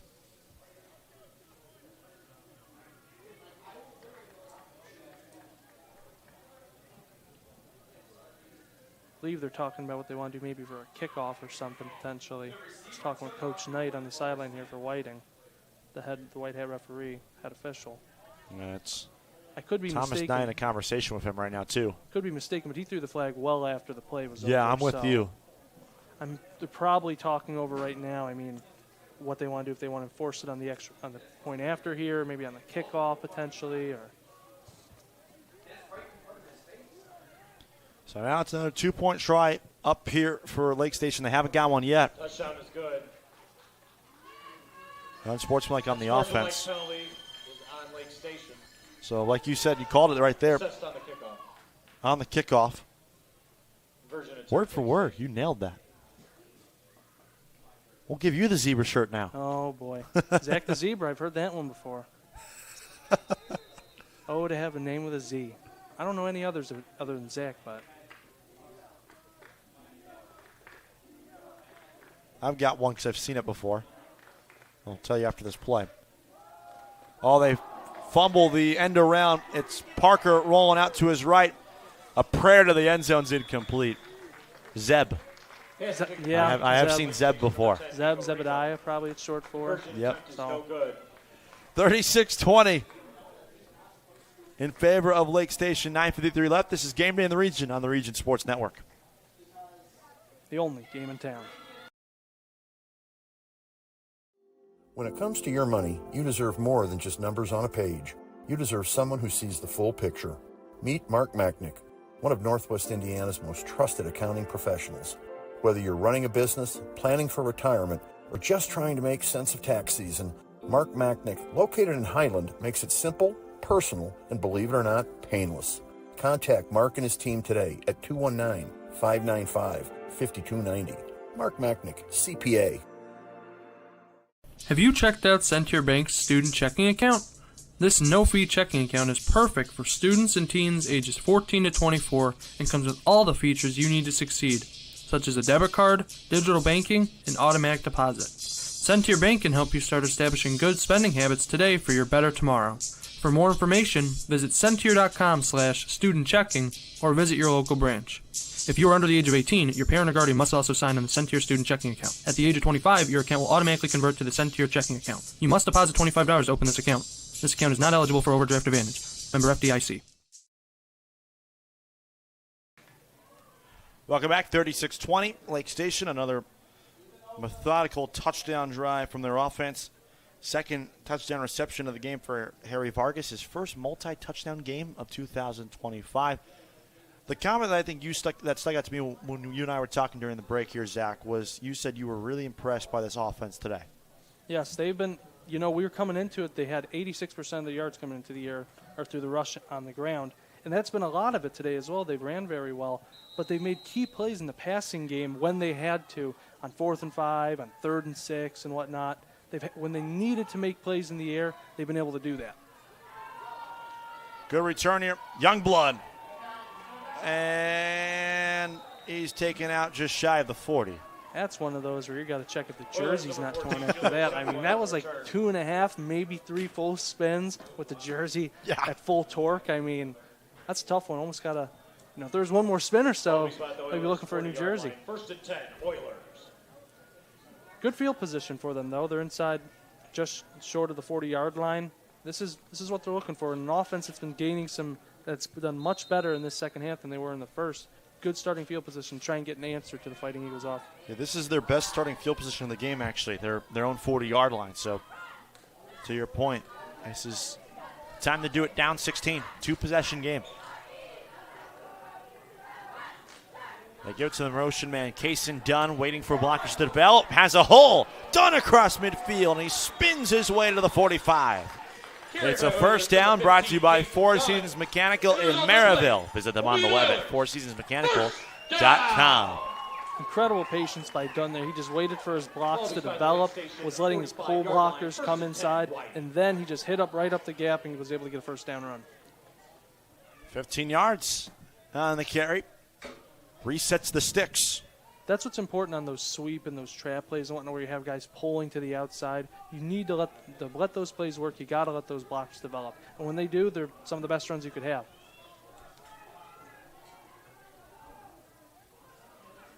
So now here it is from the 45, timeout Whiting. Timeout on the field. Timeout Oilers. So 36-20, they're driving. We take a break. You're watching Game Day in the Region on the Region Sports Network, the only game in town. At Strachan Van Til, we believe grocery shopping should be simple. Now, shopping is easier than ever with our new and improved website. Find what you need fast. Browse your favorite products, add them to your cart, and check out in just a few quick steps. Choose between convenient in-store pickup or let us handle the heavy lifting. From our shelves to your doorstep, skip the lines, shop your way, and spend more time on what matters most. With our rewards program, enjoy incredible savings and personalized offers every time you shop. Shop online now at strachanvantil.com or download our app today.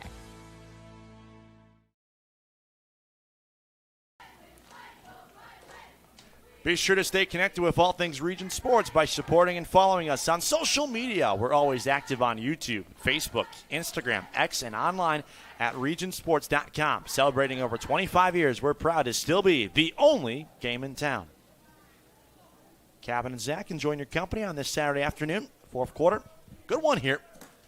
17-point game at halftime in favor of Lake Station. It's up to 16, but it was within 10. Could have been 5 had a pick six not been overturned for a roughing the passer penalty. And that should be encroachment, yes. So add on 5 more yards. And it'll be first and 5 from the 40. Good hard count there. Got multiple guys to jump there. Got both the inside tackles to jump there. Very good hard count. First and 5 Oilers from the Lake Station 40-yard line.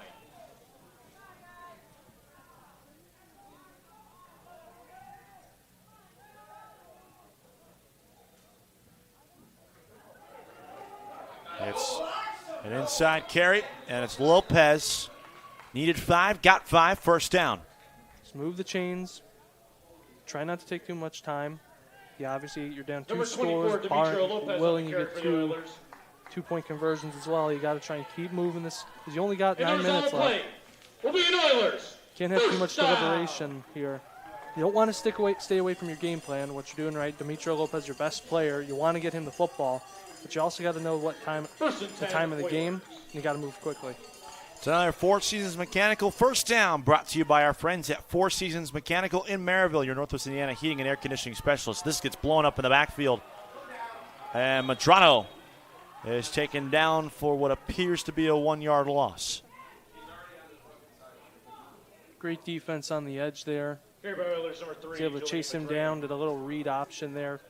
Tried to fake him out. Try to get it, they've been getting the ball out to Lopez here, try and see if they're just ever going to bite on Lopez after the first down run. Great way getting to the edge there from the Fighting Eagles. 2nd and 11, Oilers.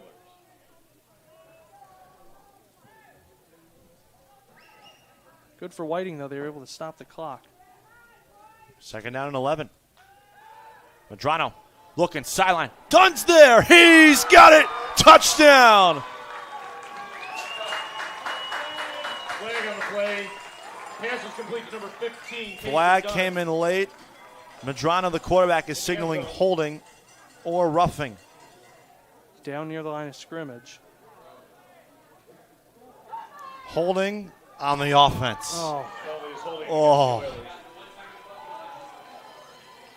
It's another example, Kevin, of where it's like they get this huge play, they get the stadium going crazy for them, then it just to get called back. I mean, it's so demoralizing. But still, they've proven they can make big plays. You just can't have the penalty with them. You got to get those big plays without the penalties, and they'd be right here in this game. I mean, they were down 5 points barring when they had the pick six, and I mean, it's a 16-point game right now, but it could be a lot closer if they just didn't get in their way with these penalties on these big plays. Yeah. 2nd and 21 now from the 46. Madrano blown up in the backfield, taking down Caden McNeil with the sack. Huge blitz just up the A gap. Didn't see him. He was looking to his left, and he just didn't see McNeil coming screaming down that A gap. Great schemed pressure there from the Fighting Eagles defense. All the way back now to the Whiting side of the field. Madrano, he's a little gimpy there. He's having to skip off the field. It looks like they're bringing in number 18, Alexander Vasquez, their backup quarterback. Yeah, it's an injury timeout. Well, they get him off the field real quick. So it stops the clock temporarily. Official timeout.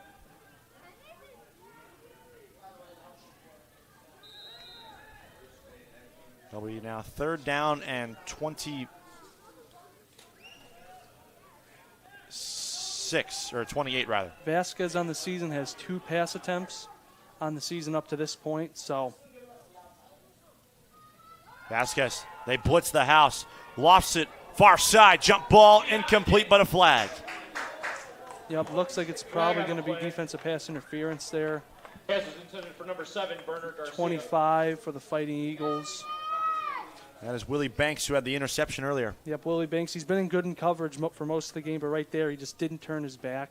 He had his helmet facing toward the receiver, and as soon as when you have the back and you're not facing toward the ball, that's an easy play for the officials to just throw the flag. It will be PI. And so it'll be a 15-yard penalty. It will not be a first down, though, so it'll still be 3rd down and long. That's always an interesting part of the high school rule book is the PI's not automatic first down. Yep. I think it's probably more fair, I'd say, because it's more forgiving for the level, rather than, in the NFL where it's like you get an automatic first down. It's like, well, you expect them to be a little better in coverage potentially. Ball the Lake Station so I'd like yard line. 3rd and 14, Oilers. 3rd and 14 here. Going to be probably forced into a passing situation here once again. They've made some plays in the passing game, but then a couple of them as well have just been taken back by pivotal penalties. So if they've proven they can be able to do something through the air. They just got to get out of their own way. And now Thomas Knight burns a timeout. 7:30 left with the play clock winding down. His team chasing 16. This is Game Day in the Region on the Region Sports Network, the only game in town.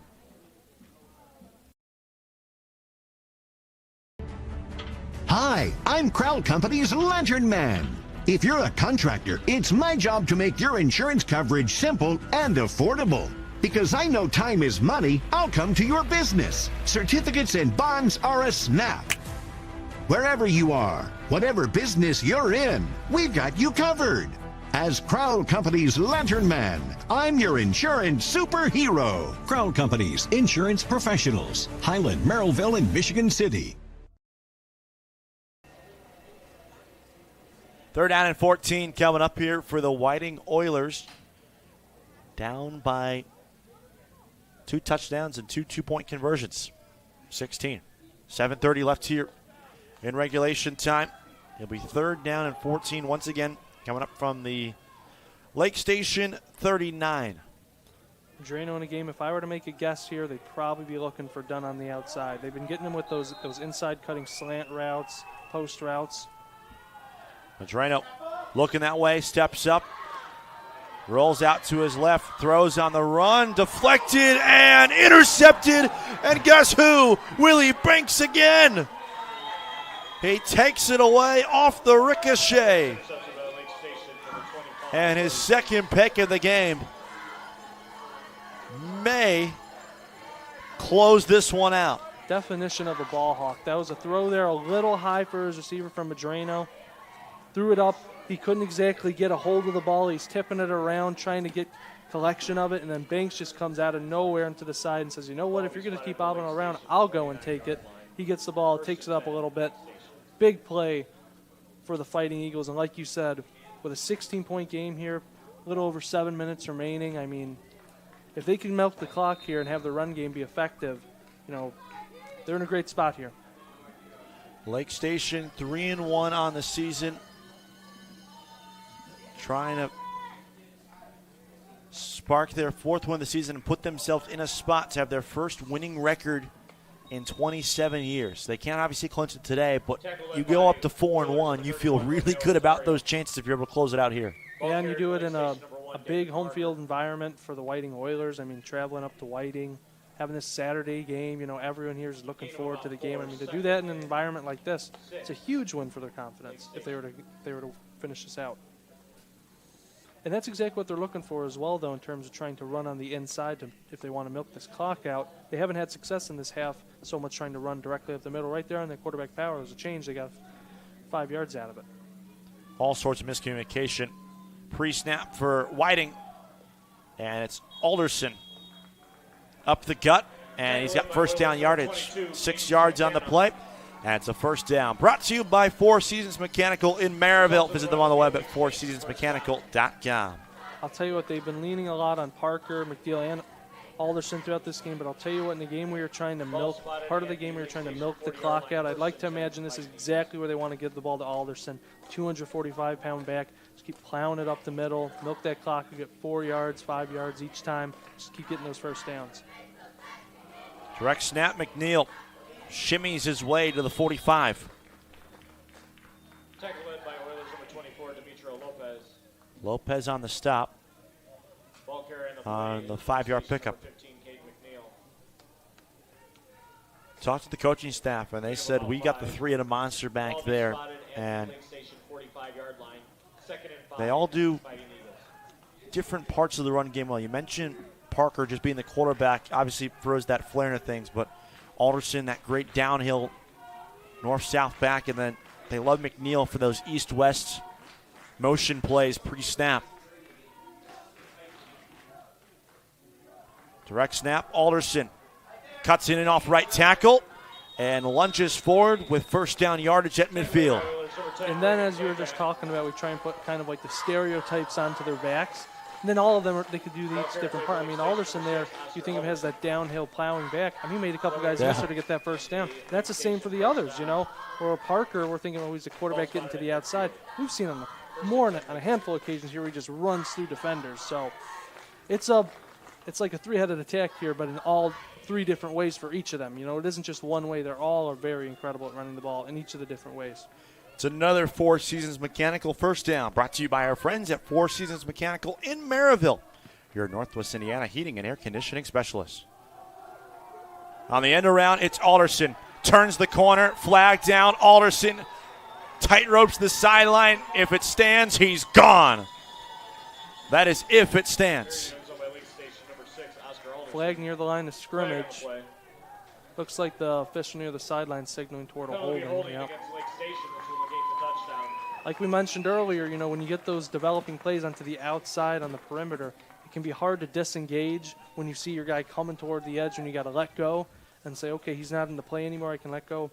But sometimes the timing can be a little off and you just don't know when it can happen. So you're holding on and the defender's able to just reach his arm out and it's clear as day for the official to throw the flag. Yeah. That was Cade McNeil who gets signaled for the hold. So driving back 10 yards from the spot of the penalty. And it'll be first and 18.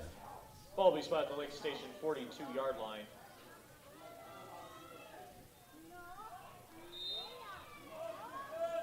First and 18, Lake Station. Split back look again. This time, though, it's E.J. Esquila, sidecar left. Haven't called his name a bunch in this one. New name in the backfield. McNeil snags the direct snap. Evades one, but can't evade the second and third would-be tacklers. As he is able to get back to the line of scrimmage, but that's all.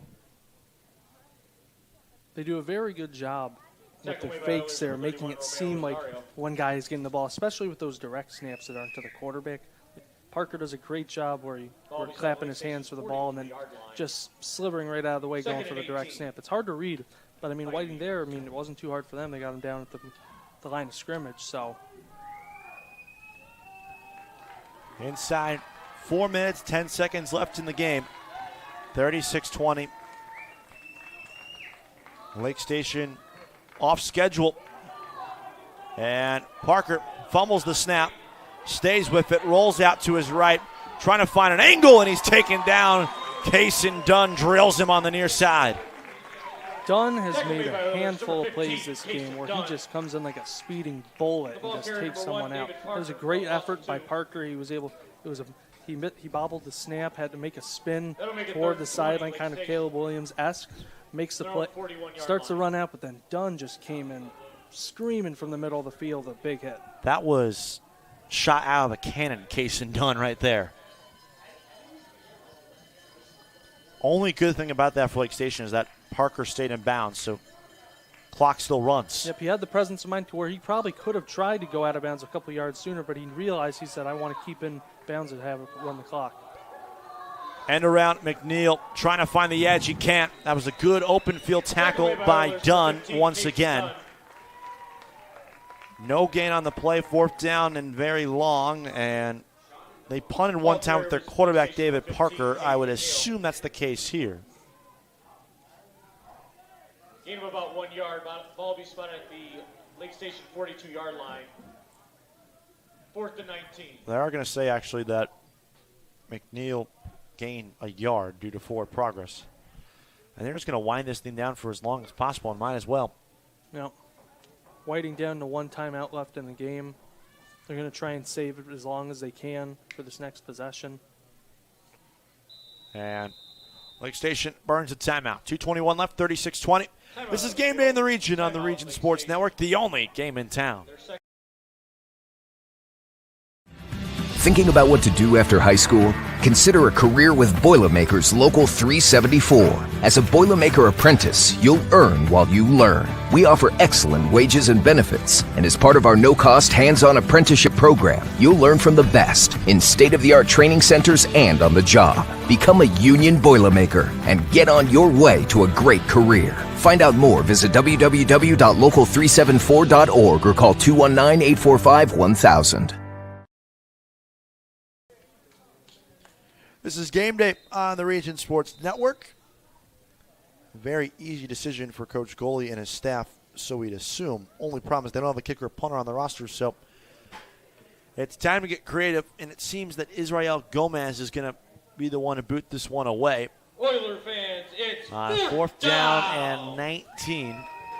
Lake Station leads by 16 with 2:21 and counting left in the football game. Very important for Whiting to try and get a really good field position here for a team that isn't used to punting the ball. With Kason Dunn, a great playmaker back there receiving the punt, you got to try and get as good field position as you can. Dunn just able to get it off. It pushes Dunn inside the 25, and he stumbles on it at the 24. Well, I'll tell you what, for a team that isn't very used to punting the ball, that's about as good of a result as you could expect. He wasn't able to get any yards on the return. He had to fall down. For a team that is not used to punting and used a couple different punters in this game, I don't think you could ask for much more if you're Coach Gully. So now, here you go. If you're Whiting right here, 2:11, 1 timeout left, down 16. You need a score. You need it quickly. Yep. They need a couple. Last drive ended with a Willie Banks interception, his second of the game for Lake Station. Drive starts on the 24-yard line. Lopez, sidecar right. And this is blown dead for a Lake Station timeout. We'll stay here. And we'd like to remind you timeout on the field. Timeout. that we should have you visit regionsports.com, Facebook/Region Sports Nation, Instagram, and Region Sports Network's YouTube for this week's Home Improvement Top 10, presented by Enigenberg Exteriors. Enigenberg Exteriors. For all your home's exterior needs, visit ebergexteriors.com. Big drive here. What are you looking for here if you're Whiting? Well, you're going to have to try and get some plays through the air because you don't have the time to be able to run the ball as much as you'd like to. So I'd say you try and look for Dunn. That's where they've had the most success in the passing game when they have had success, particularly in routes running up the middle. So also you want to try and maybe get Lopez. I'd say flex him out. Maybe you put him out wide. Maybe you keep him in the backfield to run some routes from there. But those are the two I'd look for if I'm the Oilers offense. You got to get the ball to your playmakers. And how do you avoid, though, matching up Dunn with their number one corner, at least at this point, which has been Willie Banks with the 2 picks. How do you avoid that matchup here? I would say maybe you try and put him in motion, try and run him in motion maybe from the far side of the field, maybe run him in towards the slot, see if you can get a linebacker on him or something, maybe a slot corner. I don't know if Banks will be following him on that motion, but that's what I would try. And maybe try and run some like inside crossing patterns, some mesh patterns, something to try and dislodge him off of him. Right now, Banks matched up against Julius Youngblood. Kason Dunn, the man Zach highlighted, top of your screen on 1st and 10. Madreno over the middle. It's caught right near the sticks. It's Garcia. Keeps his legs churning as he drives to the 44-yard line, and that's a first down. Number 7, Burner Garcia. That's their other weapon they've been looking for all game. It's been Dunn and Garcia when it comes to passing the ball for them. They're 2 leading receivers coming into the game. And they got to keep it hurry up. They got the hurry up offense running right now. Clock running. Clock running inside of 2 minutes, 20 yards there. The Four Seasons Mechanical in Maryville, first down. Madreno rolling out. It's caught on a curl route by Dunn right near the sticks, and it's a first down. Oilers, number 15, Kason Dunn on the reception. Number 3, Julian Madreno. All to the 45-yard line. They move the sticks. Oilers, first down.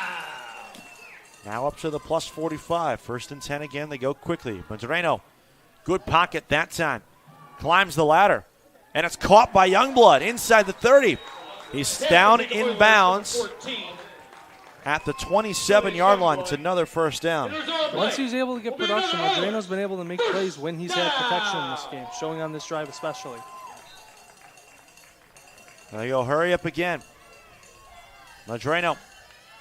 Good pocket presence. All sorts of time.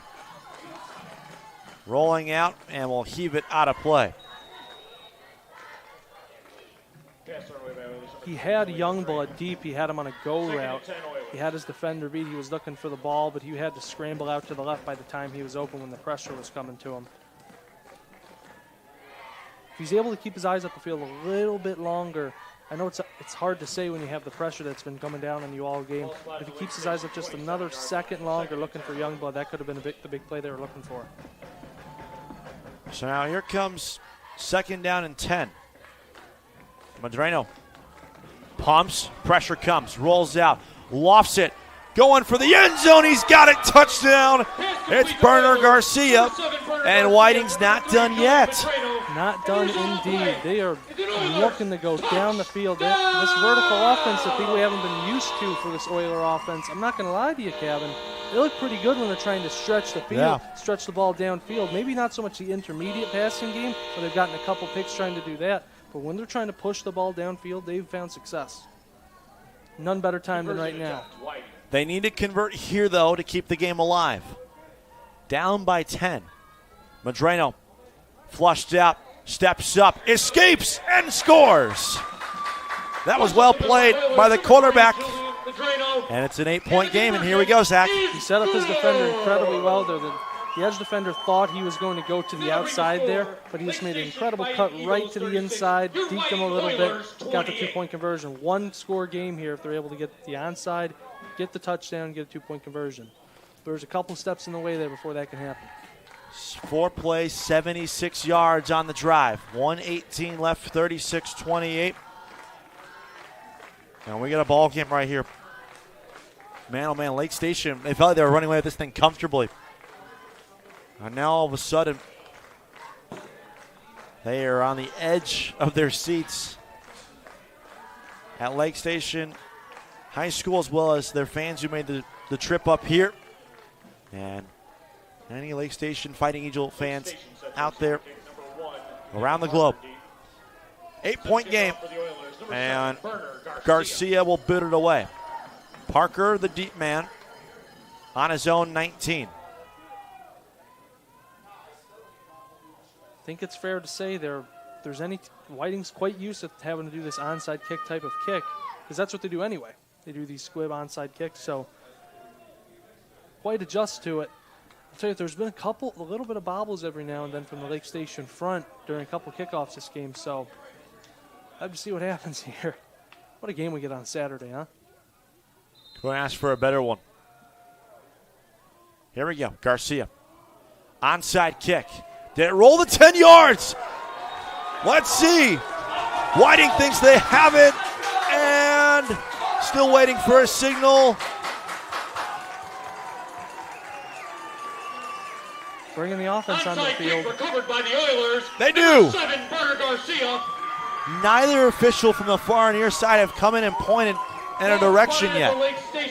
I think they let the PA make the decision for them. That was very similar, I want to say, 10-ish years ago. Pat McAfee did a Thursday Night Football onside kick against the Texans where he just barely kicked it onto the top of the ball to get a lot of forward spin and then just crossed that 10-yard mark, and they were able to get on top of it.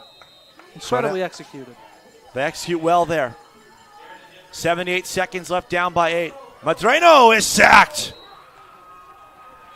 Back at the 48-yard line, timeout, Whiting. The sack belongs to Anthony Agreda. 71 seconds left. We'll take a break. Game day in the region on the Region Sports Network, the only game in town.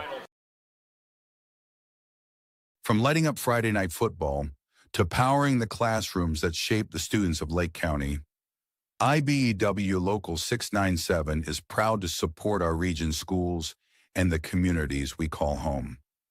A career as a union electrician could be your next great move. Your next cap might be a hard hat. IBEW Local 697, powering futures, powering the region. Second down and 13, 1:11 left in regulation time. Whiting needs a touchdown and a 2-point conversion to tie the game. Lake Station looking for one last stop. This is the drama you're looking for in a fun high school football game. How about this right there for your color debut, my friend? I couldn't ask for anything better. And Whiting, they've got all the momentum for their offense right now. Where we were talking about how they're such a run-dominant team, this passing offense has come alive here between Youngblood, Garcia, and Dunn. Madreno flushed out to his left, calls his own number. He's got a first down. Madreno out of bounds at the 33.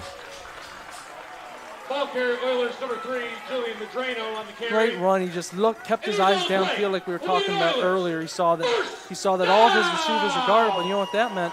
They weren't guarding him, so he just took the ball and ran it. Got a big first down for him inside the 40-yard line. First and 10 for Whiting. 103. He was able to get out of bounds. Madreno pumps left, climbs the ladder, takes off again. Room to run. He's got a first down. He's inside the 15 and all the way down to the 12. It's another first down brought to you by Four Seasons Mechanical in Maryville. Visit them on the web at fourseasonsmechanical.com. To the greatest extent, he is taking what the defense is giving him. Madreno, they are guarding all the receivers incredibly well out there, but you know what? He said, they're not guarding me. They're running this man coverage. I'm just going to take it myself. 21-yard run. Just like that, they're knocking on the doorstep. 2 in a row.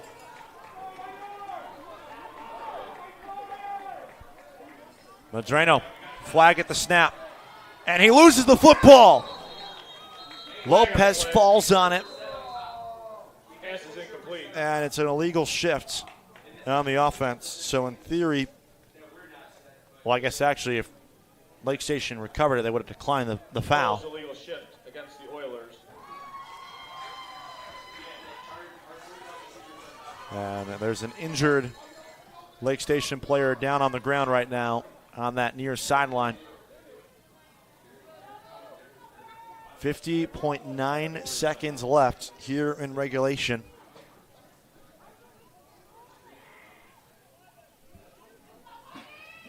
And right now, the attention falls to the injured Lake Station player. We'll take a 30-second break. This is Game Day in the region on the Region Sports Network, the only game in town. At Strachan Van Til, we believe grocery shopping should be simple. Now, shopping is easier than ever with our new and improved website. Find what you need fast. Browse your favorite products, add them to your cart, and check out in just a few quick steps. Choose between convenient in-store pickup or let us handle the heavy lifting. From our shelves to your doorstep, skip the lines, shop your way, and spend more time on what matters most. With our rewards program, enjoy incredible savings and personalized offers every time you shop. Shop online now at strachanvantil.com or download our app today. What a game this has turned out to be here on the Region Sports Network. Second down and 15 from the 17-yard line. Whiting can get a first down without a touchdown. Let's go Oilers chance. Raining down. Madreno, pocket collapses, dumps it off on a halfback screen. Turning the corner and getting inside the 10 is Lopez. He's out of bounds at the 8-yard line, stops the clock, and now brings up 3rd and medium. It's a great little slip screen there. Caught him off guard. They haven't ran that all game. They were expecting a drop back pass like they've been doing much of the second half. And they just get it to their best player in Lopez while also passing the ball. That was a great play call.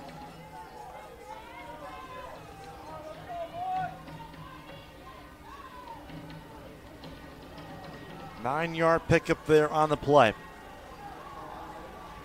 They're saying it's 2nd down and 6. Yeah. Madreno flushed out to his right, throws across his body. It's incomplete, and now it's 3rd down either way. I think if he would have pulled the trigger there a little sooner, he may have had him. He was a little indecisive there. He didn't know if he wanted to pass the ball. He maybe could have got a few yards more if he just took the ball down and scrambled for it. He's caught a little bit in between two decisions there.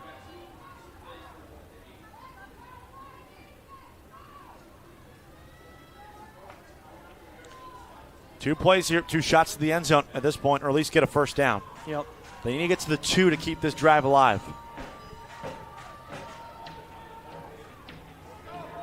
Seven-ish yards to go for the first down. Rolling out on the design roll, Madreno heaves it. It's deflected and incomplete. Looking for Garcia, who had a touchdown a few moments ago. And now the game comes down to this. It's 4th down and 6 from the 8-yard line. What play call do you have schemed up if you're Whiting? What is the play that when you get to the most pivotal part of the game, what is the call that you have? Every coach has it. They have it somewhere in the playbook where if we need to get 6 yards, we need to get this first down, we need to get this touchdown, what play are we going to call? That's the one they're going to be looking for here. Whiting fans making some noise with their offense on the field. 4th down and 6. Madreno, pocket collapsing. He's sacked. Caden McNeil saves the day and slams the door shut on Whiting. Couldn't have chosen a better word for slam. I mean, that was, if you wanted an emphatic no to the Whiting offense, McNeil just gave them that, just came right up the middle on a blitz. Coach Gelly sent the hounds after him on that 4th down, said if you're going to get this, you're going to have to beat our pressure. And Whiting was not able to do that. They just came right up the middle, slammed him down to the ground. Wow, it comes down to one play like that, and it's that high pressure, and it's an incredible, that's just play call and play call for that right there. Like we said, it's going to be what's Whiting's best play call they're looking for on offense, and then what's the counter going to be from Lake Station. It was a loss of 10 when it's all things said and done. David Parker goes into victory formation for Lake Station. What a gutsy road win for the Fighting Eagles. Was not easy. Far from it. Far from easy.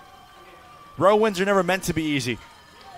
This one, certainly not the case. One final kneel down, that'll do it. On behalf of Superintendent Lake Station will improve to 4-1 next week at home. When they will host Hammond Bishop Knoll, they'll have a chance to secure a winning record for the first time in 27 years. Let's work together to keep our stadium clean. Final score, Lake Station 36, Whiting 28. Valiant second half comeback effort from the Oilers falls just short. But either way, a great standalone Saturday high school football battle. And both teams left their hearts out on the field. It was incredible. I mean, Whiting had all the chances throughout this game to where they were getting in their own way. Lake Station making an incredible job stopping them. They could have said, you know what, we're just going to lay down and not give it the best effort. But you know what, toward the end of this game, they found a way. they didn't. Their traditional way of trying to win these games and keeping these games is to run the football. That wasn't working for them for this. So you know what they said? We got to find a different way. And they went through the air, got multiple passing touchdowns to try and get themselves in this game. And it came down to a final fourth down on the goal line. I mean, it was an incredible. On the opposing side, though, I mean, Lake Station, they did it similarly. I mean, they got a lot of success on the ground as well. That was just their MO. But they didn't get everything they wanted on the ground game. They had to go into a different way, both of these teams. They had to try their passing game. They had to see which one was going to be able to pass the ball better. And you know what? That's what we talked about before the game. Unfortunately for Lake Station, it was them today. They were able to have less penalties, or they were able to, fight off the negative plays and the backwards plays, the neutral plays, better than Whiting was. But you know what? I don't think anybody on this field has anything to be ashamed of. This was an incredible game for a Saturday. What a game it was.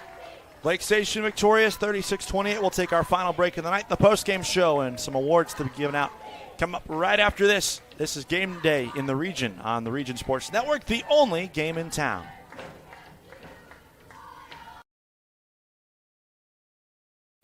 Old Man Winter is just around the corner, and that means temperatures will soon begin to drop. And a region winter is not the time to be left out in the cold. The professionals at Economy Electric Heating and Cooling can tune up that old furnace or install a new unit that can last for years. Your family deserves to stay comfortable this winter, and with 24/7 emergency service, comfort is just a phone call away. Economy Electric Heating and Cooling, 219-923-4441. Or for more info, the website is forajobdoneright.com.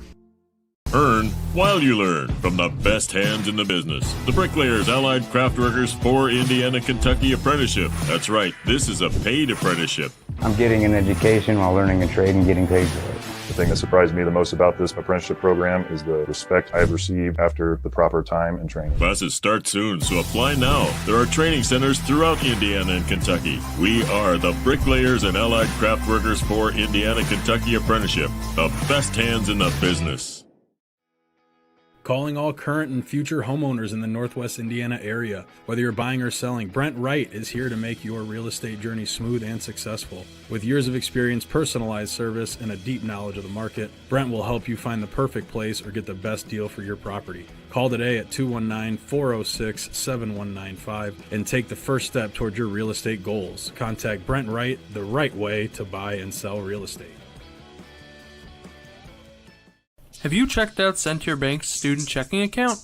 This no-fee checking account is perfect for students and teens ages 14 to 24 and comes with all the features you need to succeed, such as a debit card, digital banking, and automatic deposit. Centier Bank can help you start establishing good spending habits today for your better tomorrow.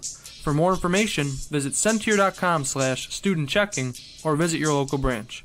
If you are under the age of 18, your parent or guardian must also sign on the Centier student checking account. At the age of 25, your account will automatically convert to the Centier checking account. You must deposit $25 to open this account. This account is not eligible for overdraft advantage. Member FDIC. When it comes to your money, you deserve more than just numbers on a page. You deserve someone who sees the full picture.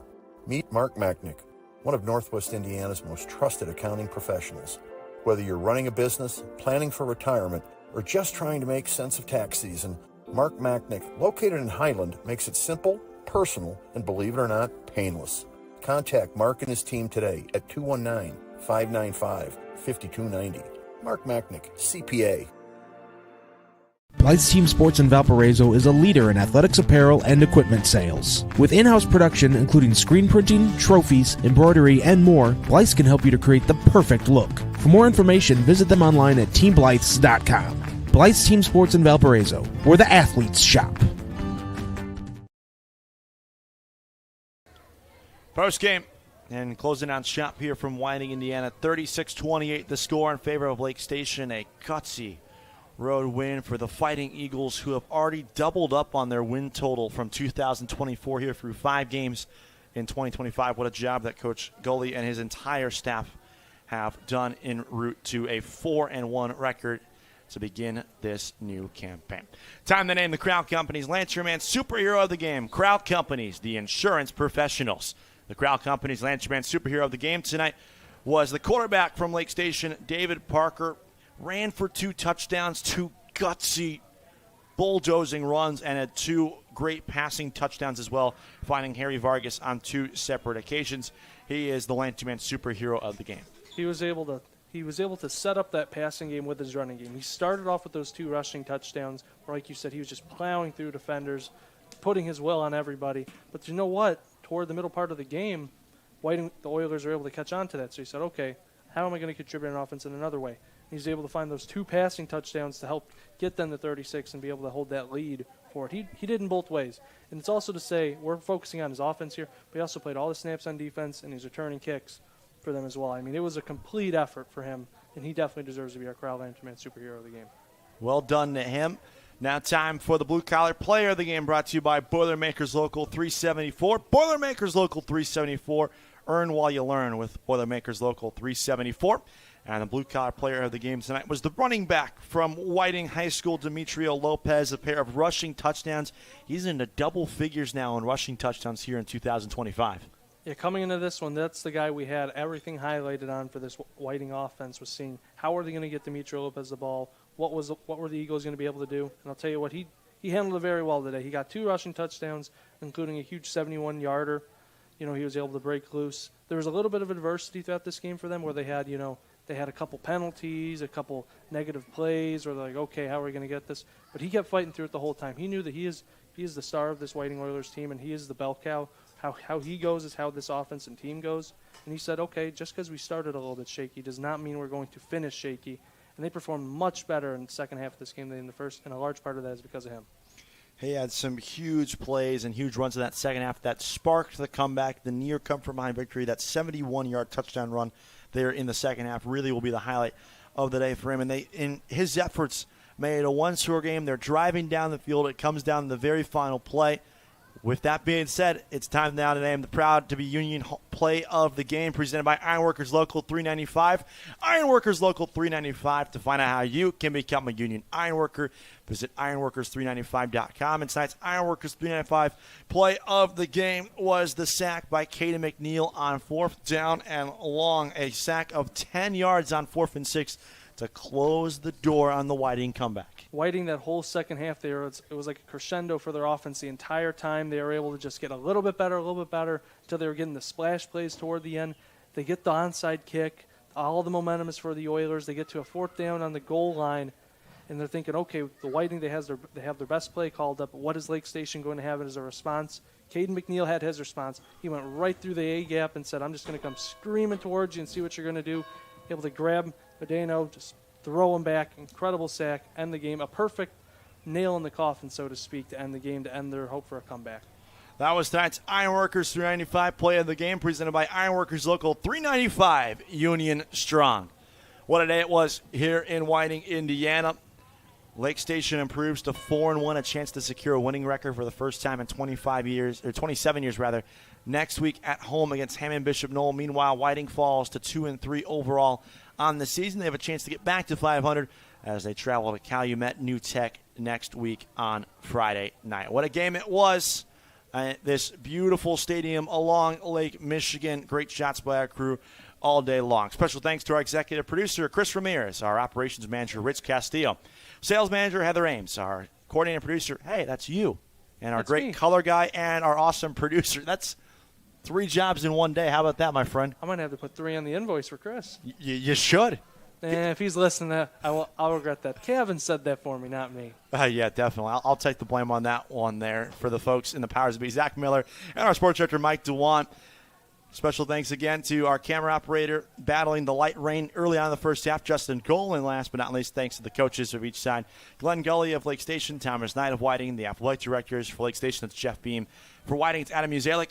And last but certainly not least, to the viewers like you at home at Facebook/Region Sports Nation, YouTube/Region Sports, and RegionSports.com, as well as the IHSAA Champions Network. This is Kevin Molater saying so long from Whiting. You've been watching Game Day on the Region Sports Network, the only game in town.